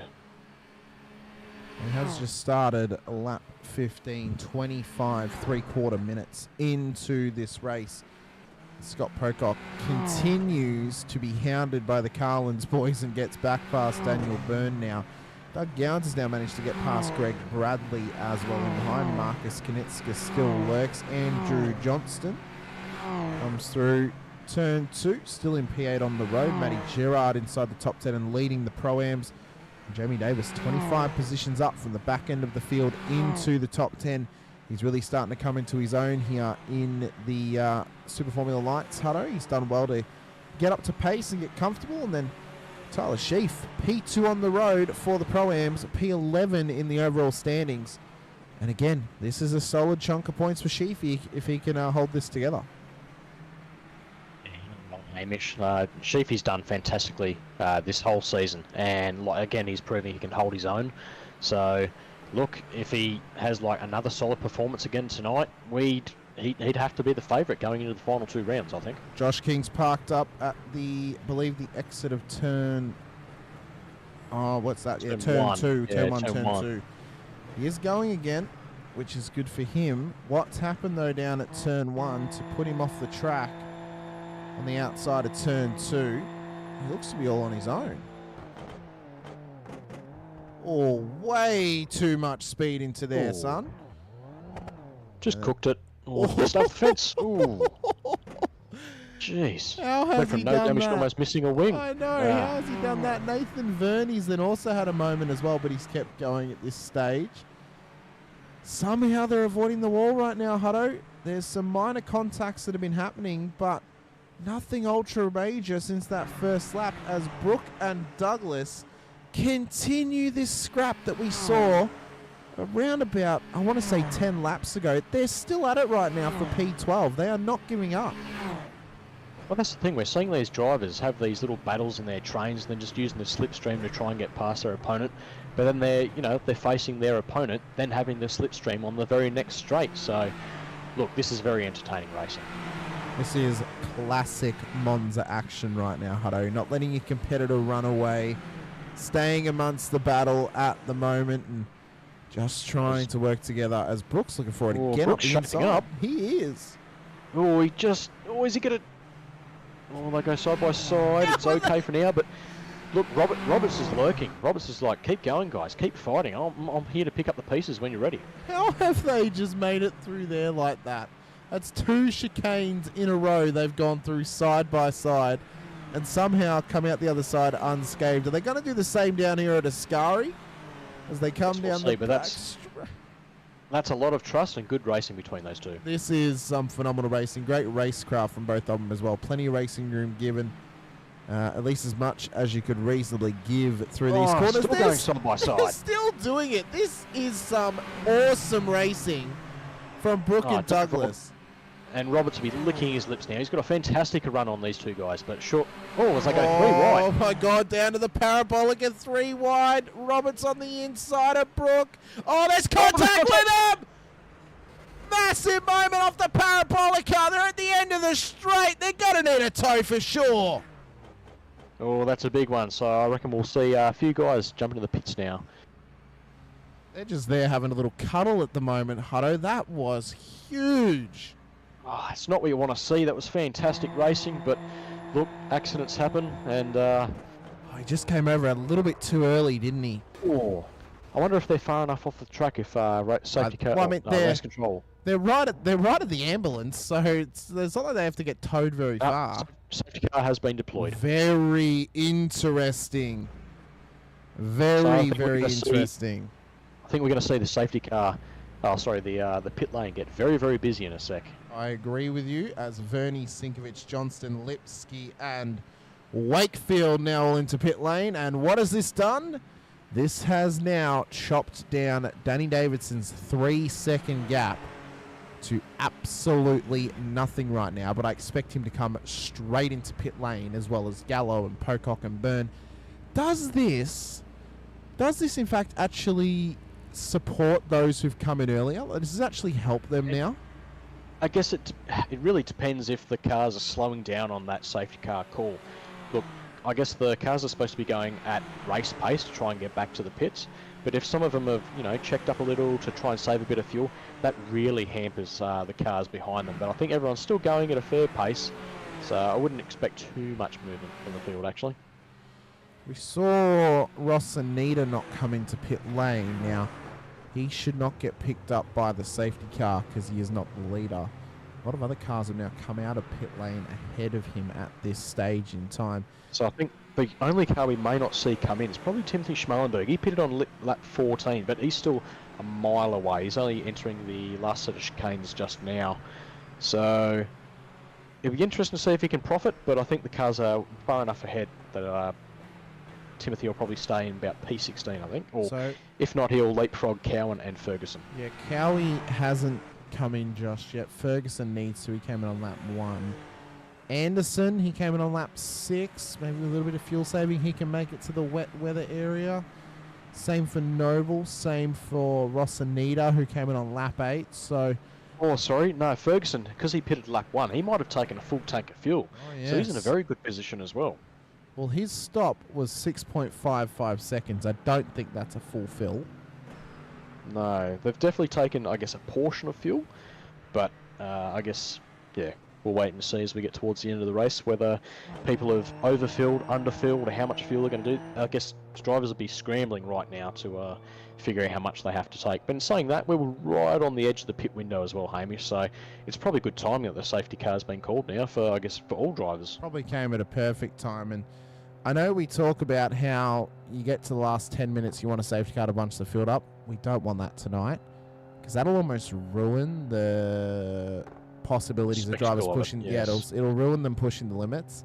If they get a safety car, I expect every single car to come into pit lane and put a set of wets on. If we don't, it's going to be up to drivers if they want to push the limits or not, or if they want to play it safe. If it were me, as soon as I see a rooster tail off another car, I'd be into the pits, putting wets on and just confirming myself to be comfortable for the last 15 minutes of that race. So there's another thing to look at as well, Hamish. Our lap drivers, Darren Fay, we know he hasn't unlapped himself via the whole field, so I guess he'll be looking to get that lap back now under the call of the safety car. Haven't heard any waiver rounds been awarded just yet either. He's already on the lead lap now. Oh, so maybe he did get that waiver round. It's either that or he stayed out under the safety car. Possibly. Well, who's that off to this? Ooh, that's Josh King. So Josh King as well has had a moment under the safety car here. Oh, it's raining. What? Gee, that's early. It's wet. Oh my god. Oh my god. Oh my god. Even though the hand of God has had a play in the weather, we still have it happen unpredictably, and King was not prepared for the chicane. Do they come into the lane, Hutto? Do they take the wet? So the leaders are still out. Danny Davis is still on track, but as we saw then, Jamie Davis. Sorry, I have to point this out. Jamie Davis is on wets. Oh, he's on wets, and you know who else is on wets as well? Nathan Verney. Dave Roberts. Who else is out there on wets? The safety car. Yes, that too. But are we going to see a bit of a scramble now? Ladies and gentlemen, this is just throwing the race just in the air. It's anyone's guess. It's absolutely turned it on its head. It is absolutely turned on its head. You have to argue right now. Jamie Davis is now the favourite. He has to be the favourite. This could be his maiden Super Formula win. So look, all eyes are now on Jamie Davis to get that. Mitch Noble's just coming to pits as well. He's taken wets. Josh King did as well. Good play from them. If you're out there, you've just got to do it. I think you're under safety car. You bite the bullet. You have to now. You just have to join the back of the pack. Exactly. But I just missed that call from race control. I missed it too. Let me just have a look at the timing, because that'll probably actually tell me. It said track declared wet. The track has been declared wet. Well, that was earlier than expected. So they have to come in. They have to come in because it's been declared wet. They're going to have to. Otherwise, this is going to be an absolute blow up. Well, that means what? We're going to be hopefully treated to, what, 20 minutes of wet racing? So, this Talk makes about this getting race... thrown in the deep end of testing the computer. But what about the situation, like, we've just had a safety car called, like, on a dry track, and all of a sudden it starts to rain, and everyone's in the train. You like, couldn't have asked for a better scenario, to be honest with you. We said we didn't want a safety car at the end that would then cause the whole field to come in. But it's happened perfectly. It started to rain whilst they're already in the train and done their stops. Look, I said we couldn't script it, and look what's happened again, Hamish. We've somehow done it. We've somehow done it. It's been a treat. Monza, the Monza gods, thank you very much. We owe them some Prosecco off the back of that. Maybe a nice Pinot Noir or a sherry. Oh, Chianti, perhaps. Oh, yes, the Chianti. Of course. Yes. Can you tell I don't drink wine, but I'm sure other people do out there. It's not a big wine fan, to be honest with you. There's still time, Hamish. There's still time. I'm sure there is. Well, I guess all eyes now are on the safety car. Whether the safety car comes in, safety car will be in at the end of this lap. So, Good. what I Screw 'em. expect... Force them to roll the dice. I love Let it. them eat cake. I love it. This is fantastic. Look, we'll see possibly the top 9 drivers come into the pits. They have to take that set of wets. They have and then to. Jamie Davis is going to have a huge lead back to Nathan Verney. They're going to have to rely on another safety car. They're going to have to hope that someone is, and I don't mean this as an insult. They're going to have to hope someone's stupid enough to not come in and stay out on wets and cause another safety car. That's what they're going to have to hope for. We're just going to have to watch the Look at timing tower and look see at the who background. stays out. Sinker's had a moment in the background as well. He's ended up going to the back of someone because he couldn't pull it up. They're going to have to come straight in. 100% they're going to have to come straight in. Well, I'm going to stay on board with Jamie Davis just now, and that's a good plan. He'd be laughing, absolutely laughing. He would be having an absolute whale of a time. What does the leader do? He stayed out. Gallo and Burner in. So did Pocock. Stays out. Gowan stays out. Bradley stays out. Johnson. Oh, so many drivers have stayed out. I guess they're going to risk that 1 to 2 laps of spray, but I've got to go on board. We're back with our old nemesis, issues. The rain causing issues. So let's just quickly. You do your thing, Hamish. I have an idea to fix this. Give me a second. Load that up very, very quickly. It's now turned into a radio show very, very quickly here. We do apologise, ladies and gentlemen. But we have to. It's the only way that we can test it. This is legitimately the only way we can actually test how well Jamie Davis is hemorrhaging time. It's not quite wet enough because he's just been passed by Jason Douglas, who's still on dry tyres. Oh, my God. So, I mean, it's declared wet. There's absolute chaos on my end. I can tell you that right now. Unfortunately, ladies and gents, who's that? That's Andrew Johnson. Looks like it was no contact made with the wall. Gowans is gone as well. It's a party. Davis is around as well. Pocock's also just spun it round. Oh, gee, everyone is getting caught out of that back part of the track. I'll tell you what, there might have been one thing we didn't actually anticipate here, Hutto. Does Davis know the wet line? Oh, does he know the wet line? People are just taking those back, turn 6, turn 7 after the second chicane, those 2 right-handers. Everyone's just looping it around. And this is one of the biggest problems with wet racing. You've been out on dries the whole time. Your line not only completely changes, your braking markers completely change as well, and they're not prepped for it. And now Verney's on track. He's at the front of the field. On wets, that is. But I guess Danny Davison, what's he looking like doing now? He's just coming up to the pit entry now. Danny Davison is in. Okay, so Davison in pit lane. Bradley is in. Gerard is in. Scotty Pocock is in. Doesn't tell us the tyre compounds, unfortunately. So the top 6 are all in. Nathan Verney's going to lead this race. And he's on Nathan wets. Verney sails on by. Wakefield is who's that in behind? Dave Roberts, who's on wets as well. So Davis, after a mistake, is now P2 on the road. Benici's on wets. Can his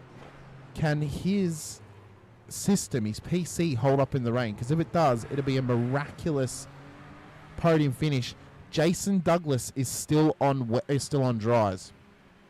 That is a mammoth effort. He hasn't come in for wets yet. Oh no! But he went into the pit. He must have unselected it accidentally. That's going to... Oh, talk about I'll tell you misfortune. what, But look, and one other thing we have to think about as well is, how good is Nathan in the rain? Because he's just been passed by Roberts. How can he survive in the rain? That's the question as well. is that Roberts like trying to get his lap back, I guess? He's got his lap back now. So now he has to push on and try and get positions over other drivers. Oh. It's pure chaos at this point. Ferguson's now lost out of position. There's been an incident at the second chicane involving Greg Bradley, Matt Gerard, and a couple of others as well. It's absolutely starting to go off here, folks. And it's anybody's game. Bonici's dropping down, has he? No, I thought he might have disconnected. He just had a moment. Whew. Worried for him there. Oh. Where do we look? If there's no safety car, look at that top three. I know. Vernie would be a first-time winner. Davis would be a first-time winner. Jace Douglas would be a first-time winner, I think.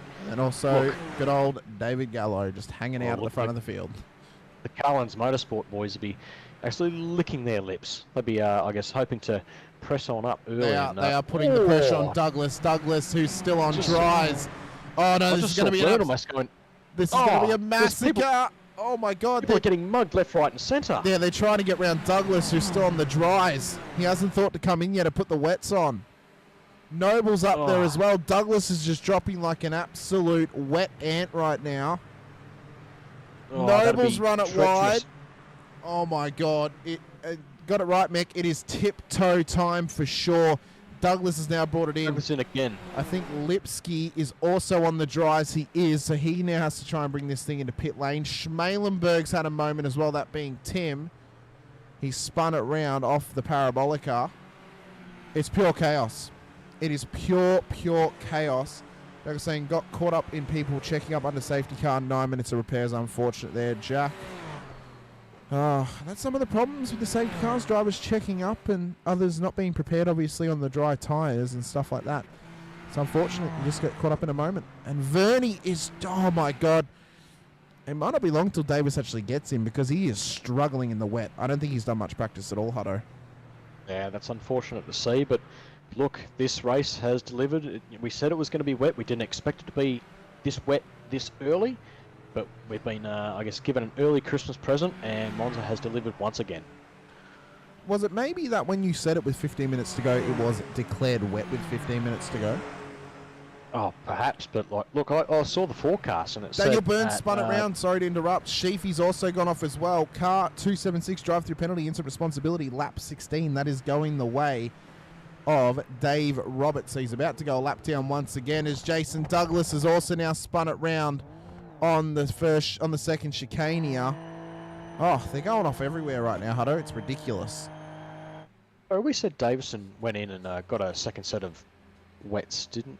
Oh, who was that went in? No, before it was Douglas. So, the fella's saying Douglas and Davison have the same livery. They do. They're not a team, though. They're running the old Prost, like, Peugeot livery from the late 90s. Davison used to Aston Martin livery.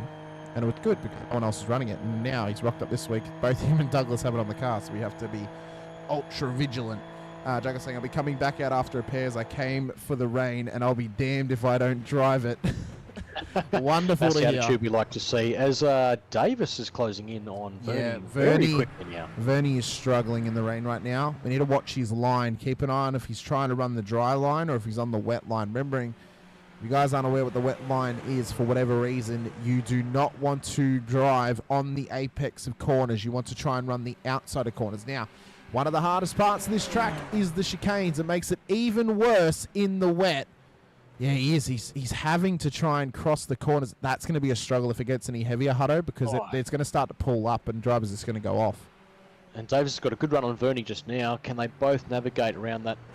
Oh, God, it's tight. Oh, yeah. You have to wince whenever someone goes for an inside line through a corner in this sort of weather, because you never go for an inside line in the wet. You always want the outside line of the corner. That's where the grip is. Whenever it's dry, obviously, you put the rubber down on the road. You know, it's nice and grippy in the dry. As soon as it's wet, it almost turns to ice because you have all those little rubber particles off the tyres on the road. And that is then what can cause some issues. Car 32 has been given a drive-through penalty for a restart procedure. That's going to Martin Lipsky, So he did not restart the race correctly or had a problem under the safety car as well. He must have passed a car on the restart before the control line. Stepper Guy saying no, non-traditional lines are wet. Exactly right. Non-traditional, anything off the regular line works. Tell you what, Hamish, just looking at the implications now of this pit stop period and what's just unfolded before us. Look, Jamie Davis is up 34 positions to sit in P1. We talked about the record back at Donington, I think it was, by Dylan De Bono to get up. I think it was 34 positions as well. So, look, huge numbers falling tonight. Well, who Mitch else Noble's is up? up 31, King's up 28. Correct. Huge gains tonight. But I guess one eye back on towards the championships. Where's our front runners? Like, what? David Gallo, Marcus Knitska, P4, P5. They'll still benefit quite well. Scotty Pocock's just dropped down to P10 just now. Look, the names are still there, but there's a lot of names that are absent. So, I'll tell you what, the look, one driver who's actually gained out of this is Darren Fahey. Because he was at the back of the field, he would have been dropping massive points on his competitors, Hutto. Back up to P19 is not such a bad run for him if he finishes here. Now we have 13 and a half minutes to go. If he can get a couple more spots, get into that top 15, it's not going to be so bad. It's if it goes worse from here and he ends up back at the rear end of the field again, that's going to be the problem for him.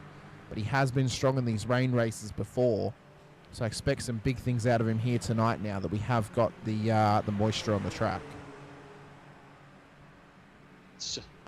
It's hugely benefited Faye, but now I also wonder the guy. Well, I guess when they went in for wets, they would have topped up their tanks to get towards the all the way through to the end. But look, I'm looking up and down the ladder. Like Mitch Noble's sitting in P1 by a good 11 positions back to Tesoriero, who's only just in front of Callum Rosenader by 3 positions. Even in the Pro-Ams. Go on. Just quickly, Dave Roberts has been disqualified for failing to serve his penalty correctly. I just wanted to point that out just quickly. That's unfortunate from our defending champion, but... Not what you want to see from a defending champion, but it is very unfortunate. Callum Rossinida's had an incident in the background and he was trying to chase down Tesoriero on track. Well, he's managed to keep it going here, Hutto, but he has now dropped some crucial spots. This is now going to cost him. Where is he? He'll be P23 if Ratcliffe were to get him. So that'd be 6 positions. 24 points. Yeah, 24 points to be losing to Tesoriero right now. So big implications. Put him back puts him back out to about 33 points. He'll be behind Tesoriero at the end of tonight. But, who else we got in the Pro-Ams? Vernie's up a stack of points, but who are our front runners? We had Sheafy's P15, solid amount of points for him. These are some solid points for him if he can hold on out here. And where's Benjamin Brook and Callan Hodgkinson? Callan is P8 on the road, so he's getting some good points. That's good points. Brook, P32, so not so good. Ooh. Yeah, big loss. Big loss. That might actually cost him, especially if Sheafy gets towards the top 10. That might cost him. It has turned on its head though, Hutto. And we've had 2 safety cars now tonight as well. Just the 2. No, I wasn't correct with my 1 safety car. I was actually anticipating a safety car to be called almost like when the rain happened, but I guess the drivers did it for us. They called the safety car before it rained, and then it rained. So yeah, maybe RC saw that it was raining and they decided that's called the safety car on this incident. Maybe that's what they saw. Probably a smart move. Yeah. Because it could have gotten so much worse as Hodgkinson's now also had a spin after the Lesmos. He's now dropped back to P9, so he's still within the top 10. But he is now getting chased down by Daniel Byrne, Andrew Johnson, Greg Bradley. We know Callan is a strong competitor. I don't know if he's going to be able to hold these guys off, though, especially in the wet. We know that Byrne's strong. Haven't seen Johnson and Bradley in the wet thus far this season, so this will be a good showcase for them as Dean Sinkovich has had a moment as well. He's kept it going. Schmalenberg's now getting past Tesoriero a bit further back through the field, so that's a couple more points back for Ross and Nita as Sinker's just trying to get this thing going off the back of the Lesmos, but Davis still leads. Oh, this is a strong performance as Davis and Gallo have now knocked Vernie off the podium. Oh, that's good points for Gallo. I guess Yeah, that's a fantastic effort. But Vernie just seeming to struggle on these wet tyres. Perhaps just the conditions catching him out. Maybe not enough practice. And yeah, we're seeing which drivers can actually really stand up in these wet weather conditions, Hamish. I think that's probably one of the biggest things that we spoke about previously, myself and Cowie, of drivers really need to try and practice in the rain once it comes in, because you do not want to be uncomfortable mid-season as Hodgkinson goes off the track once again. Rushworth previously had an incident as well. He's now kept it going. Anderson spun it round. Oh, Rosenita's in. Rosenita's in pits, and who's that spun around? That's Anderson spun round at Ascari at the back end of the field. Can he get moving again? Yeah, he can. He was waiting for the field to come past. There we go. So I wonder why Rosenita's come in. Maybe he's attracted too many license points. That's a drive-through, or is he awarded a penalty, perhaps? We'll see. We'll see what Race Journal says. The rain is stopping. It's getting a bit lighter now, but the track's not going to dry up by the time this race ends. There's no way it dries out in 9 minutes. Yeah, that track's wet. It's not staying that. It's not going to get dry at all, Hamish. So expect a wet finish today. And so I think what we can take away from this, just from the broadcast perspective, it doesn't like particles. That's what causes the blinking. Especially when there's cars off track, that's what causes it. It's not necessarily the rain itself. Rain just makes the particles worse because obviously there's spray. So that's what makes it worse, is the particles. And I already have them on the lowest they can possibly go. As Anderson's had another incident at turn 1, so he's just struggling to keep it going. So we'll be getting himself some points though. But I tell you what though, the cars in this sunlight look absolutely magnificent, just slightly wet. You'll see them get the sun on the back straight. They look gorgeous after a fresh shower. It's like they've just been washed. Just a quick rinse? Just a quick rinse, you know. Don't forget the shampoo and conditioner. I guess what implications does this have on the bubble in the Australian Open Wheel Nationals? Well, I've also just quickly seen as well, before we get into that Davison's actually taken the lead back from Jamie Davis as well. So that, unfortunately, Jamie could not take advantage of the advantage that he had, and Davison brought the car into pit lane at the correct time. But for the bubble, this is massive for a lot of drivers.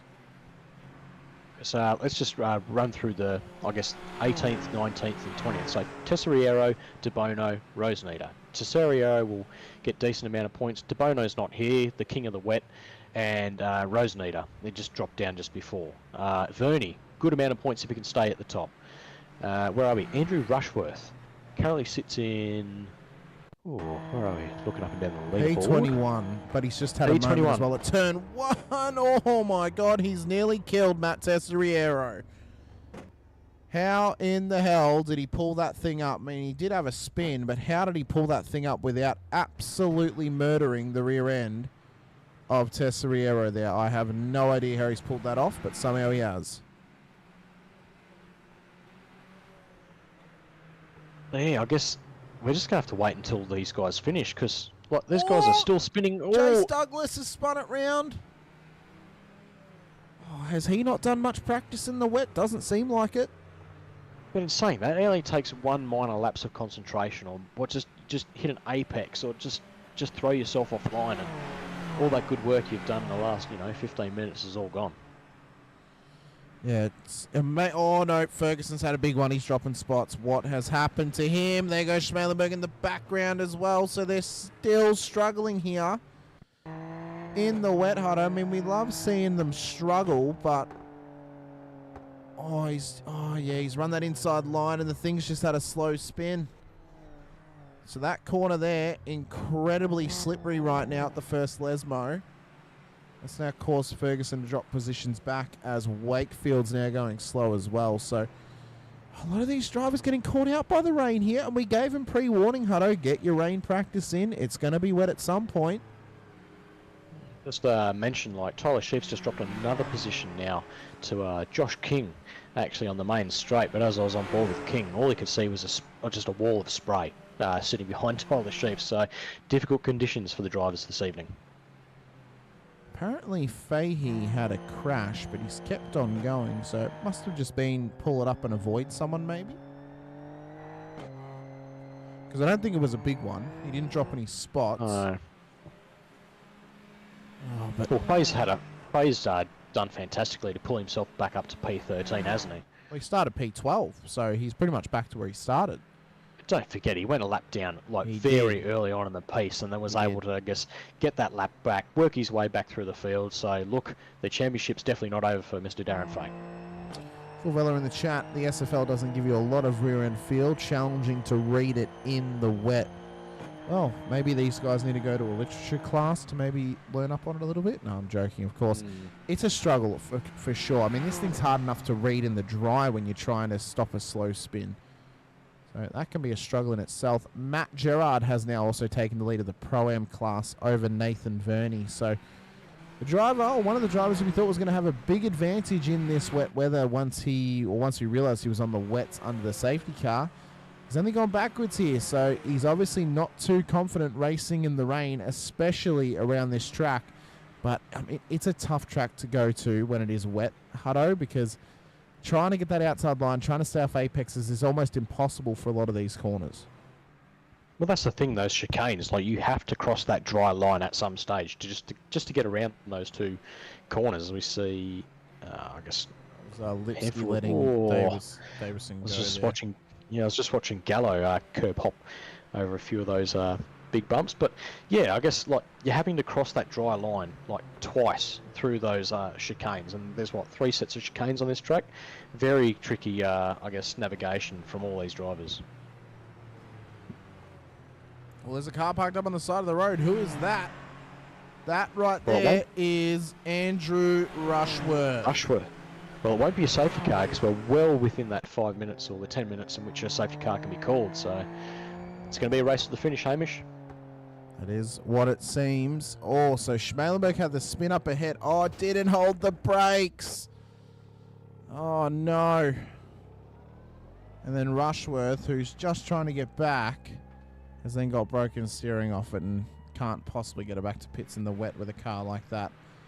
Unfortunately for him, as Johnson and Rosanita are now back in pit lane as well, so is Nick Schmalenberg. Off that contact, as we currently stand, it is Danny Davison to Jamie Davis to David Gallo for the top 3. Matthew Gerard is currently leading the Pro-Am class to Mitch Noble, who is leading the amateurs. And they are all inside the top 10, of course. Yeah, just on board with Noble inset just now. And you just look at how far back, and it's still like a wall of spray. Like, I guess, wonder how close now you have to get to feel that toe now with the wet weather's on. I'm sure it would still be the 0.6, but the problem is you'd probably also just be, wetting your pants at that point from the spray. Yeah, exactly. You don't really want to be in the toe at that point. As it's actually just started to moisten up a little bit more here. We've actually gotten some more rain back in now, so it was just a sun shower before. Now we're back out to proper torrential stuff, as Davis is just trying to outrun Gallo here for P2 on the road. Davison has now checked out. He is proving that he is the new Rainmaster here, Hutto, as he has just started to go leaps and bounds better than the whole field. We've got a minute left in this race, so we assume it's going to be one more lap to go. And Davison has this well in hand by 8.7 seconds at this stage. Yeah, don't speak so soon, Hamish. Like, this race could still be turned upside down. We've still got one more lap. And look, it's treacherous out there. So it really is. Look, I'm holding my breath for Danny Davison to hopefully bring home his maiden victory here with the who's that just gone round? Sorry, I was on board with Greg Bradley. Scotty Pocock's just gone around. Yeah. So Pocock has now had a moment. Davison's going to come up across the line. He will start the final lap. In preparation for tonight's race, Hutto, I've been watching some pirate-themed shows to get prepared to go on the high 7 seas, of course, for tonight's race at Monza. I wonder if any of the other drivers did the same thing to be prepared for what they might find out here in the depths of the Monza Sea. Oh, perhaps, but I was anticipating just a wee sprinkle, not this amount of rain, to be honest. But look, it's made for a very interesting and entertaining evening. So, yeah, I'm very, very happy. Well, I'm sure a lot of the people out there who have been dealing with some, 130-kilometre winds just expected a light breeze earlier today or the last couple of days, and they've just been hit with tornado-like conditions. Look at that spray on your screen. That is ridiculous. Oh, my God. That's like using a pressure washer to wash your helmet.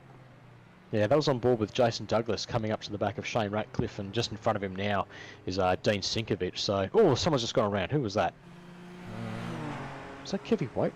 Yeah, it might have been Wakefield, but he's gone back to pits. Maybe found the door to the Shadow Realm. Perhaps. But yeah, it just looked like he was sideways on the track. Unfortunate. But Davison right now has grown this gap out to 9.9 seconds right now, Hutto. He's lapping 2 seconds faster, or 2.6 seconds faster than the next car on the road, Jamie Davis. I think we can unequivocally agree, because I believe, did Danny win at... Oh, no, he didn't win at Spa. That was De Bono. Did he win at Hungary? No, this will be his first. Okay, so we're going to get another maiden winner here tonight, ladies and gentlemen. Down towards the start-finish line now through the unpredictable rainy conditions for these drivers. Danny Davison takes his maiden win in the Cooler Master Super Formula Championship. Right here, ladies and gentlemen, I should say. Jamie Davis P2, David Gallo comes home P3, Marcus Knitska P4 on the road, Matthew Gerard comes home P5, P1 for the Pro-Ams. And then it will be Mitch Noble in behind him in P6 and P1 for the amateurs. Darren Fahey, after going a lap down, has managed to come home a position up from where he started at the beginning of this race, Hutto. So it's amazing what can happen when you have an incident on lap one and you get a couple of safety cars to get back on the lead lap, isn't it? Well, Greg Bradley's going slow. He's just nabbed into that position. So what's happening there with Greg Bradley? Has he run out of fuel? Surely not. Surely not.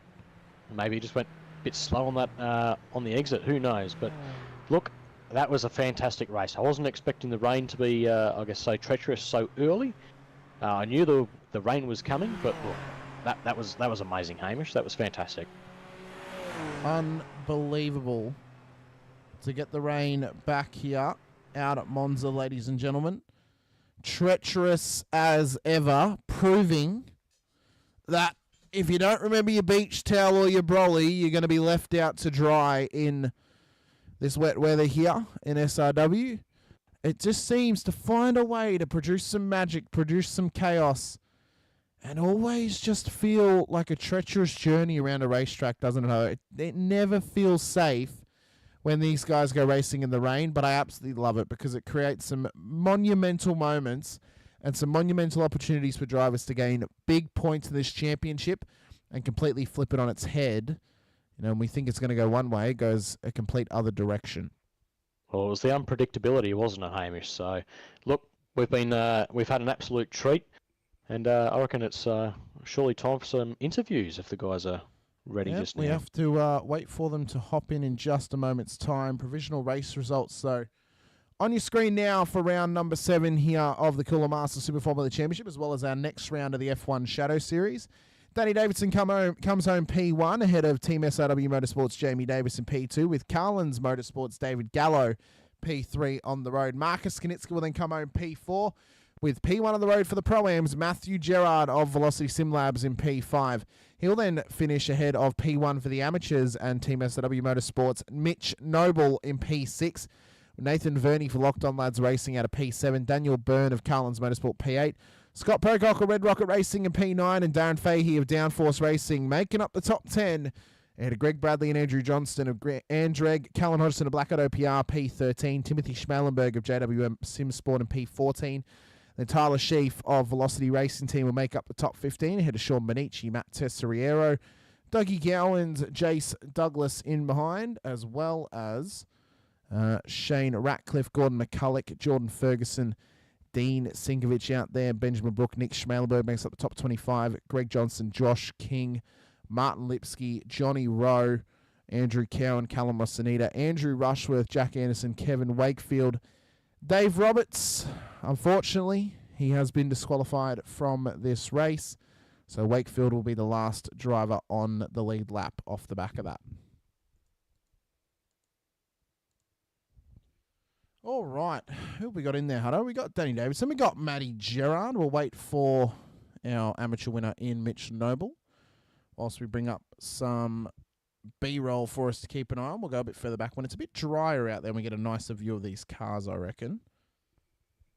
Yeah, it's somewhat hard to look through the spray sometimes, Hamish. But It really is. It's like looking through a fogged-up window.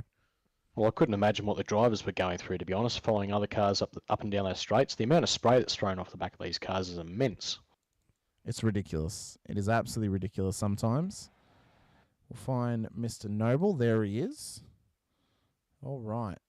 Is he in the green room at the moment? He's not. So what we'll do is we'll start with Mr. Gerard, of course.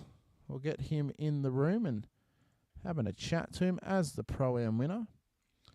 Mr. Matthew Gerard, couple of weeks between drinks for you, sir, but a win in the Pro-Am class here tonight, as well as a top 5 finish and a solid chunk of points.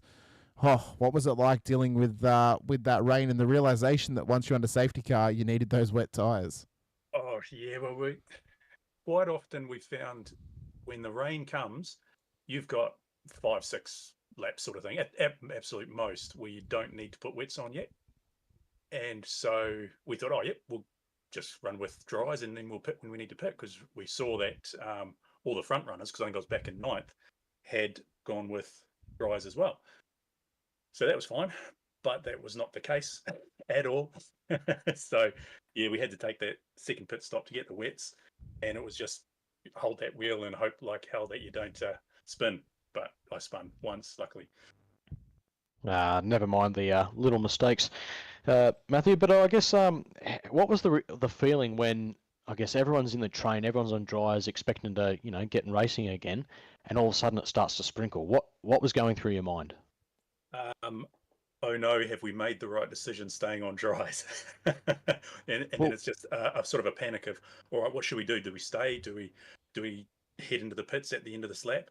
And just in the train, you just start seeing the guys in front of you get spray coming off your tyres, and you start seeing in your rear view, you got spray coming off. It's like, well, this is a lot wetter, and became very wet very quickly. Yeah, like you said, we did see it become very, very wet very quickly, even under the safety car conditions. So I guess a decent race from yourself. Started at what was it, P8 off the grid and up 3 spots to get that top 5 finish. How does that bode for you heading towards, I guess, the rest of the season? Look, to be honest, I'm way down the pecking order this season. I haven't put in the effort like I have been previous seasons with practice and things like that, and with work. It's taken me out of a few races and so forth. But hey, look, it throws me up the order a little bit. Nothing major. Yeah. In all honesty, I was hoping Tyler would catch up to me and I'd be his little wingman for a while, let him pass and let him have the win. But sadly, it didn't go out that way for us. I guess that's a good point you just brought up just now. Your teammate Tyler Sheaf sitting atop the Pro-Am Championship. Former teammate must we quickly clarify. Yes. Yes. Oh. Well, I guess that takes my question out of my mouth. I was going to say you're going to let a bit of team play, but if they're not on the same team, but this, I guess there's still personal respect for previous teammates. I'm sure. Yeah, 100%. And like I want to see Tyler do well. And the fact he's up the top of the leaderboard in Pro-Ams, I don't know if that's still the case after tonight, sadly. But I want to see him do well, and if I can help him out, because I'm not challenging for any probably podium at all. Hey, if I could help him out, great. But it just wasn't the case. He couldn't keep up tonight, sadly, and then the rain came. We know the secret, Matthew, is you want Sheafy to go up to pro, so you don't go up to pro next season. That's the secret, isn't it? Hey, if I go up to pro without winning the Pro-Ams, I'm going to ask questions. Well, mate, it has been an exceptional run here tonight for you. You managed to get a bit of luck out there in this wet weather and survive right to the end to claim a Pro-Am victory. How does this one stack up to you? Because it was a little bit chaotic out there. You know, I mean, you've taken previous class wins before. Does this one stack up, though, as one that's quite satisfying, seeing as you did manage to keep it nice and tidy for the majority to the very end of this race and also get a top 5 off the back of it as well? Yeah, it does stack up with one of the top ones. I was just keeping an eye on my lap times in the wet there, and I was one of, if not the fastest on the track, surprisingly. And I'm not a wet weather racer, so the fact I just found the line and was able to do things right, and I had the one spin whole race, where previous races I've been doing 2 or 3 spins, hitting people, blah blah blah. So to keep it clean cements to me that I can keep it clean and I can be fast as well. So yeah, I enjoyed it. Very good to hear, mate. We love to hear that. Well, let us know. Helps get you Velocity Sim Labs out on track as well. Anyone else want to give a shout out to off the back of it as well? And for myself and Hutto, congratulations on your top 5 and your class win here tonight for the Pro-Am class. Awesome, boys. Thanks very much. So, thank all the boys at Velocity Sim Lab, Here to Race YouTube channel, our main sponsor, Haikoki Power Tools, all the boys on the team, you guys, commentary, all the boys in SRW who have been doing all the background work as always. Much appreciated. Very good, mate. Best of luck next week out at, let me quickly check, out at Brands Hatch. Should be an absolute cracker. And if we don't get a chance to speak to you, mate, best of luck in the final round after that out at Aragon. Awesome, boys. Thanks very much, Thanks, mate. Well, Hutto, let's drag in Mr. Noble. Mitch Noble, another class win on the board for you, sir. Good chunk of points in this amateur championship in trying to chase down Matt Tessariero. You managed to finish 11 positions ahead of him, so that is a solid chunk of points for you in this title race. Not only that, you also got yourself a top 10 finish off the back of it. How does it feel to have survived the wet weather onslaught that came a little bit earlier than what may have been expected for some drivers? Felt good. I took a gamble and was kind of hesitant. I was dipping into the pits with about 1 lap left of the safety car, and I was about to change my mind, but I was too late. I already crossed the line, so I just had to go for it. And it turns out it paid off. Those 2 Lesmo corners are a bit scary though. I did a few pirouettes, but yeah, I guess tricky conditions for all drivers out there, Mitch. And congratulations to yourself. I guess you seem to have, put yourself out there in the AM class as the guy to beat in the rain. Like you put yourself 11 positions in front of Tessariero. Have you got one eye on the Australian Open Wheel Nationals heading into the end of the season? I do. I'm trying to at least keep it clean for the rest of the season, so I can at least make it. But yeah, it definitely would be nice to go to the Nationals. Yeah, fantastic. Because I think we saw you a week or 2 ago. You were inside the bubble in between P18 to P23, and you've just dipped down to P26. But tonight, with a good chunk of points, should put you back in contention for that top 20. I guess what support are your teammates giving you out there? Like, how was tonight with discussing the rain and other tactics out there tonight? No, it's good. We all communicate very well. Jamie's been a big help. He's got all these tips and tricks and knows iRacing a bit better than me, so kind of doing whatever he says. But I've only got the default iRacing spotter, so all it says is rain soon, and I just don't know when, so I've got to guess. So I'm just listening off the other fellas in my team, and it all seems to be working quite well. One tip you can do, Mitch, is you can actually turn up how much information your spotter actually gives you on iRacing. There is an option for like little information, medium amount, and then a lot of information as well. So just have a look in your settings. I can't remember where it is exactly in there, but just have a look through. Maybe do yourself a little official or even an AI race and just test out how much info he gives you. And if it's too much, then turn him back down again.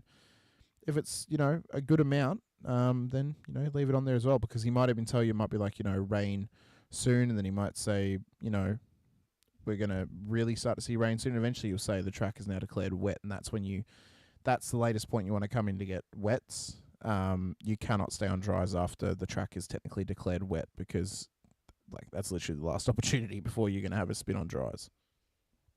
Yeah, it was it got declared wet.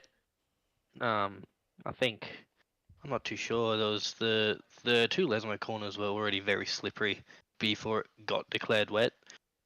So I think the early pit for wets kind of paid off, especially with that safety car restart when everyone was kind of spinning around.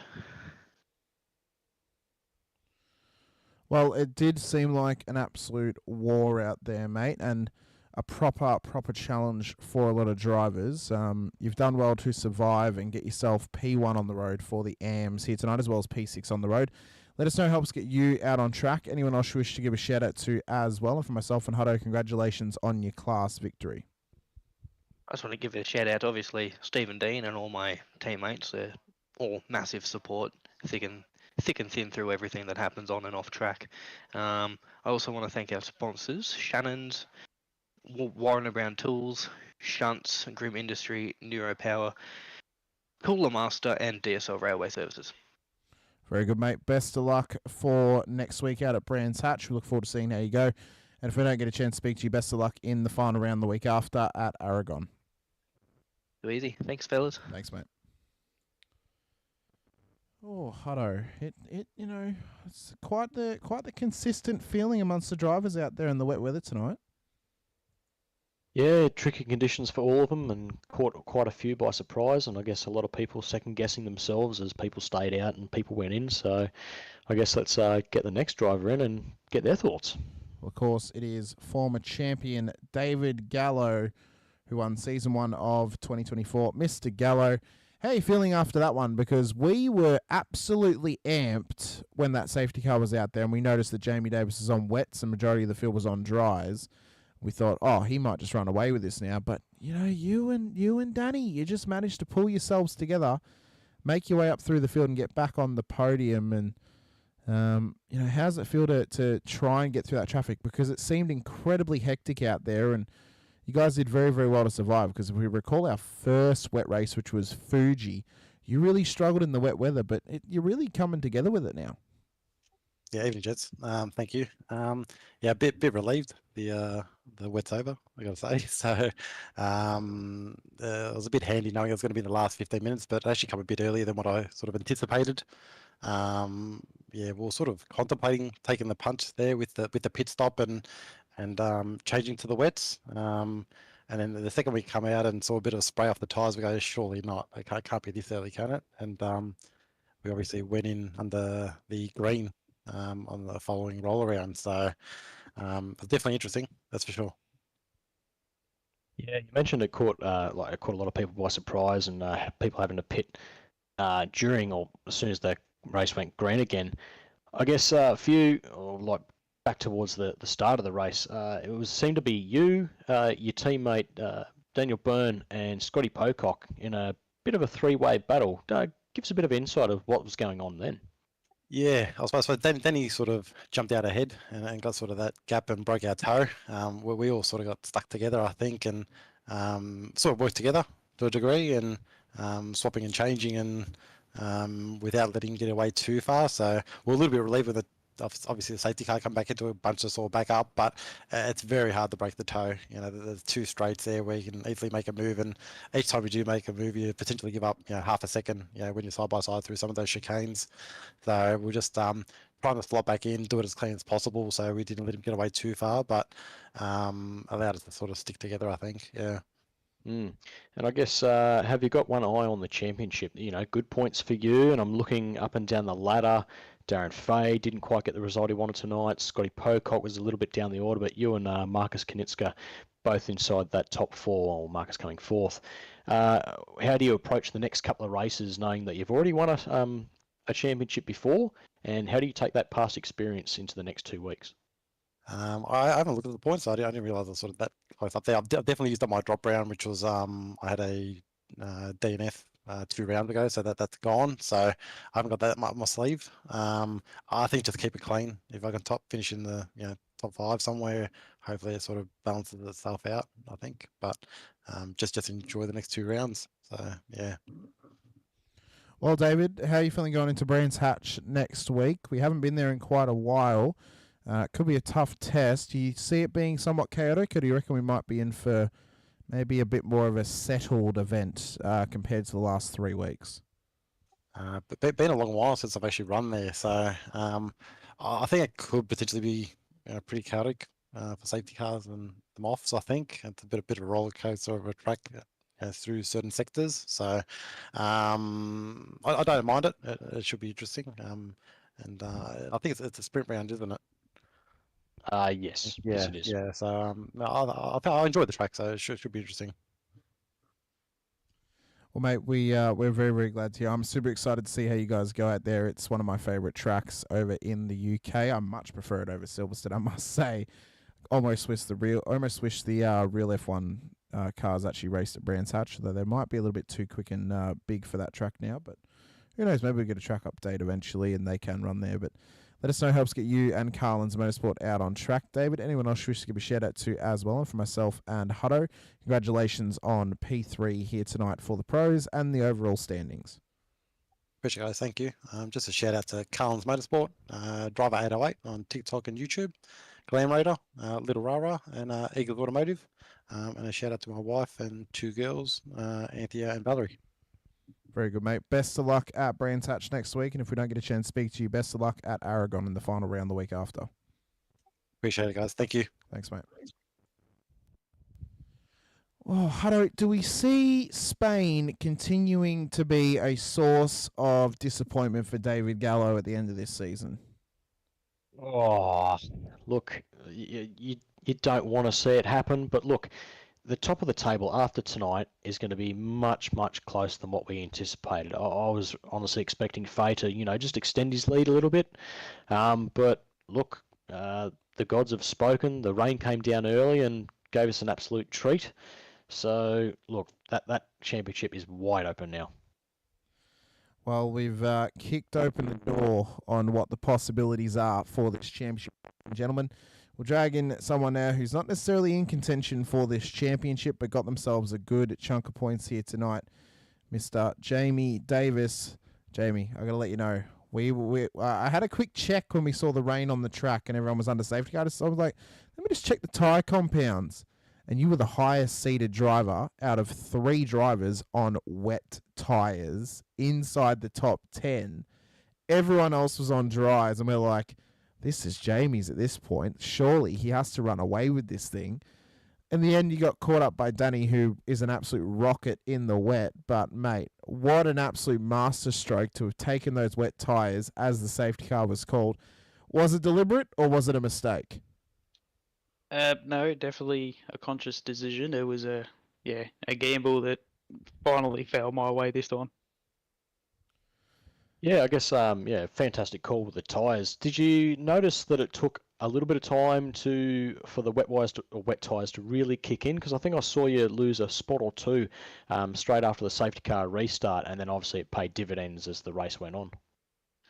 Yeah, definitely. As soon as the restart happened, I had no pace down the main straight, and a couple of the dry boys just drove around me, which is weird because normally when the spray comes off the cars, the wet tyres are beneficial, but I was just took a gamble and then tried to stay clean and not bin it or anything. Once I seen Danny was catching up 2 or 3 seconds a lap, I knew the wind was gone. Just wanted to try and keep it clean. Yeah, and I guess we spoke to your teammate Mitch Noble just before. He mentioned how much I guess you had been supporting, himself and the rest of the team, or whatever.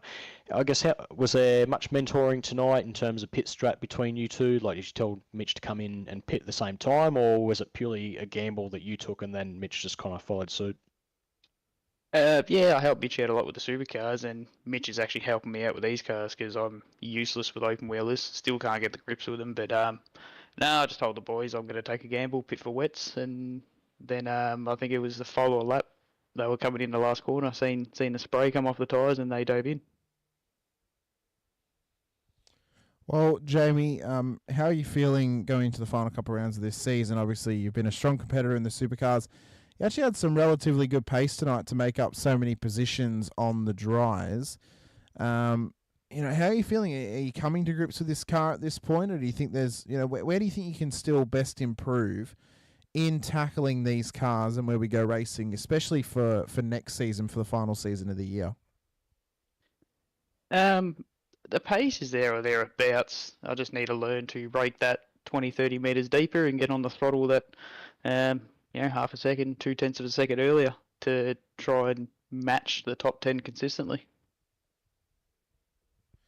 Well, I'm sure it's going to be somewhat of a test for you, but I think you have every capability to get that done and to get as comfortable as possible in this car with more seat time, of course. And just really finding that perfect balance of knowing when to attempt to drive a car like a supercar, so when you're in the supercar, obviously, then learning that open wheel style of racing as well, and then you'll have that perfect balance. And I'm sure you'll take things that you learned from this car, apply it to the supercar. I'm sure you've already taken things you've learned from the supercar and applied it to this car at this point as well. And I think eventually you will start to become that more well-rounded competitor. And I think, you did incredibly well to go those 8 races without an incident, and unfortunately didn't go your way in the 9th race, of course. But you've been attempting and you've been doing well to drive as cleanly as possible this season. And hats have to go off to you, mate, because you have had a tough run of things in the past. But you're looking ahead now. You're looking strong once again, and hopefully you can end out this season as strong as you ever could and go into next season with fresh boots on and ready to crack on for that season as well. But let us know, helps get you out on track for Team SRW Motorsports. Anyone else you wish to give a shout out to as well. And for myself and Hutto, congratulations on P2 on the road here tonight for the overall podium as well as for the pros as well. Thank you very much, fellas. Shout out to Warren and Brown Tools, Shannon's, Grim Industries, NeuroPower, DSL Railway Services, race control, league admins, everyone, the competitors, the supporters. Yeah, it all wouldn't happen without input from everybody. Mate, great to hear it. You've been absolutely smashing goals week in and week out. Best of luck for Brands Hatch next week as well as Aragon the week after. And thank you so much for coming to have a chat to us here tonight. No worries, fellas. Try to keep it clean. Thank you very much. Thanks, mate. Well, Hutto, can we describe him as anything other than ultra dominant? That was a brilliant performance by Danny Davidson, our next driver we're going to have in. That was sublime. Danny, that was a very, very good drive from start to finish. You put it all together. Take us through what happened for you in the race. Take us through the early stages. Thanks, guys. Pretty hard work at the end of the race. Before this race, I was really 100% focused on trying to win this race. So I was just really focused on trying to break the slipstream at the start of the race, basically. Trying to go as fast as I can. And I just sort of keep it on the track because I knew it'll get interesting near the end of the race. Yeah, and like you said, you broke the toe early on, and even when we spoke to David Gallo, he mentioned that having the toe being broken, they just couldn't quite catch you at that stage. I guess you probably would have settled into a rhythm and, just knocking out those laps, and that gap never really seemed to change. But we did notice under the safety car after it went green again, I think, did you come into pit or did you stay out for one more lap? I stayed out for one more lap because I thought the track, I didn't think it would be as wet because it wasn't really raining much. I thought I'd get a couple of fast laps in the conditions, but it was way too wet already. Like straight away, I knew I made a mistake and I was struggling to keep on the road. So I just tried to get it back in the pits in one piece. Well, you did a very good effort, I guess, to get back to pit lane and then strap a set of gumboots on that car and work your way forward. And I guess the next part of your race was now chasing down that lead. What was going through your mind, like as you're seeing the times come back to you, taking like 2-3 seconds out of Jamie Davis ahead of you? I initially thought like I wouldn't be able to catch them because I wasn't sort of feeling very confident in the wet. But then I sort of, when the tyres warmed up, got a little bit easier. And those guys helped me out by spinning a few times. So that sort of made it a lot easier. And then when I had that gap, I just tried to not make any mistakes, keep it on the road. And it was tough, but just not making mistakes in those conditions is the key, really. and yeah, managed to do that. So pretty happy. No, very good. Well, Danny, you managed to unlock the door to one hell of an impressive performance here tonight. You drove a perfect race here, kept it nice and tidy in the wet conditions. You kept it absolutely sublime in the dry as well. Let us know if anyone out there helps you get on track. Anyone else you should give a shout out to as well. And for myself and Hutto, congratulations on your first win here in the Cooler Masters Super Formula Championship. Thanks, mate. No, I'd just like to thank SRW and you guys for just putting this together for everybody to race. You guys do a great job, and yeah, looking forward to racing again next week. Very good, mate. Best of luck for next week out at Brands Hatch, and if we don't get a chance to speak to you, best of luck for Aragon for the final round the week after. Cheers. Thanks. Have a good night. You too.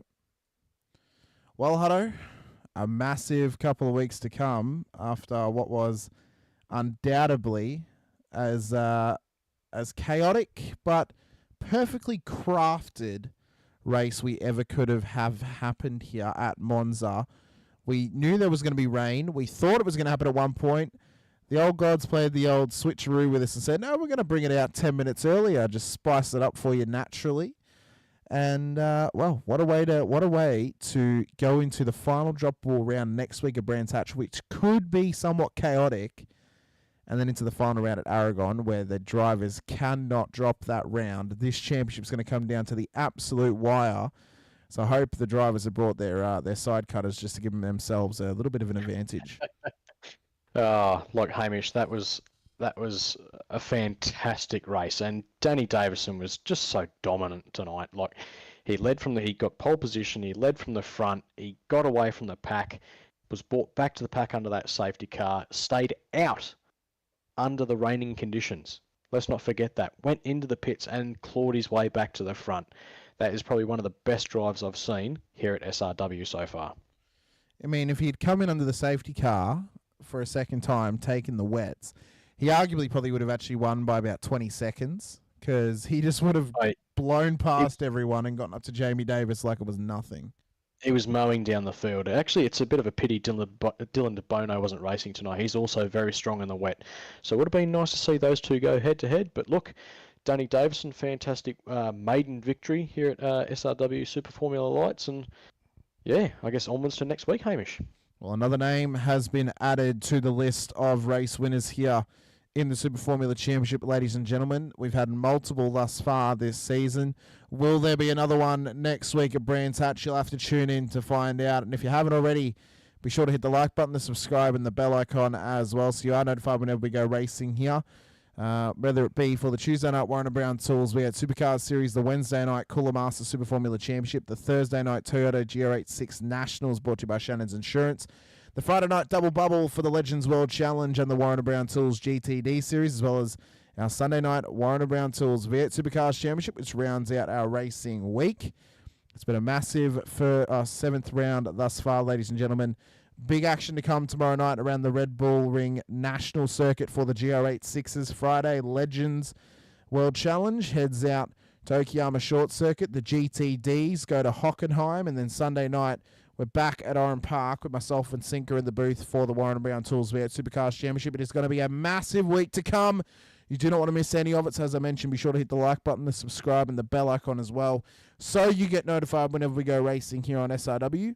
Got to give a massive shout out to all of our series sponsors, including our title sponsors, Warren & Brown Tools, Cooler Master, and Shannon's Insurance, for their continued support as titled sponsors of multiple of our series, as well as our other sponsors, NeuroPower, DSL Railway Services, Shunt Scenery, and Grim Industries, the home of the V8 coffee table, which can be seen on Prime Video's Top Gear Australia in their little studio segments, whether it be for the news or interviews or anything else they have on offer on that show. But for myself, Hamish Munro Brad Hudson alongside, we thank you all for joining us once again for the Cooler Master Super Formula Championship for round 7 of Season 3 of 2024 out here at Monza, as well as for our next F1 Shadow Round. But until next time, ladies and gentlemen, we thank you for your time. We thank you for being here with us once again and giving us time out of your day and out of your lives.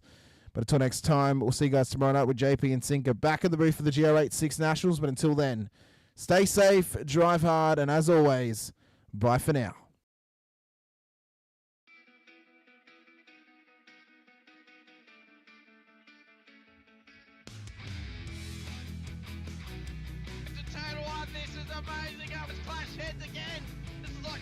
Mostyn, Cam Waters, almost the same situation.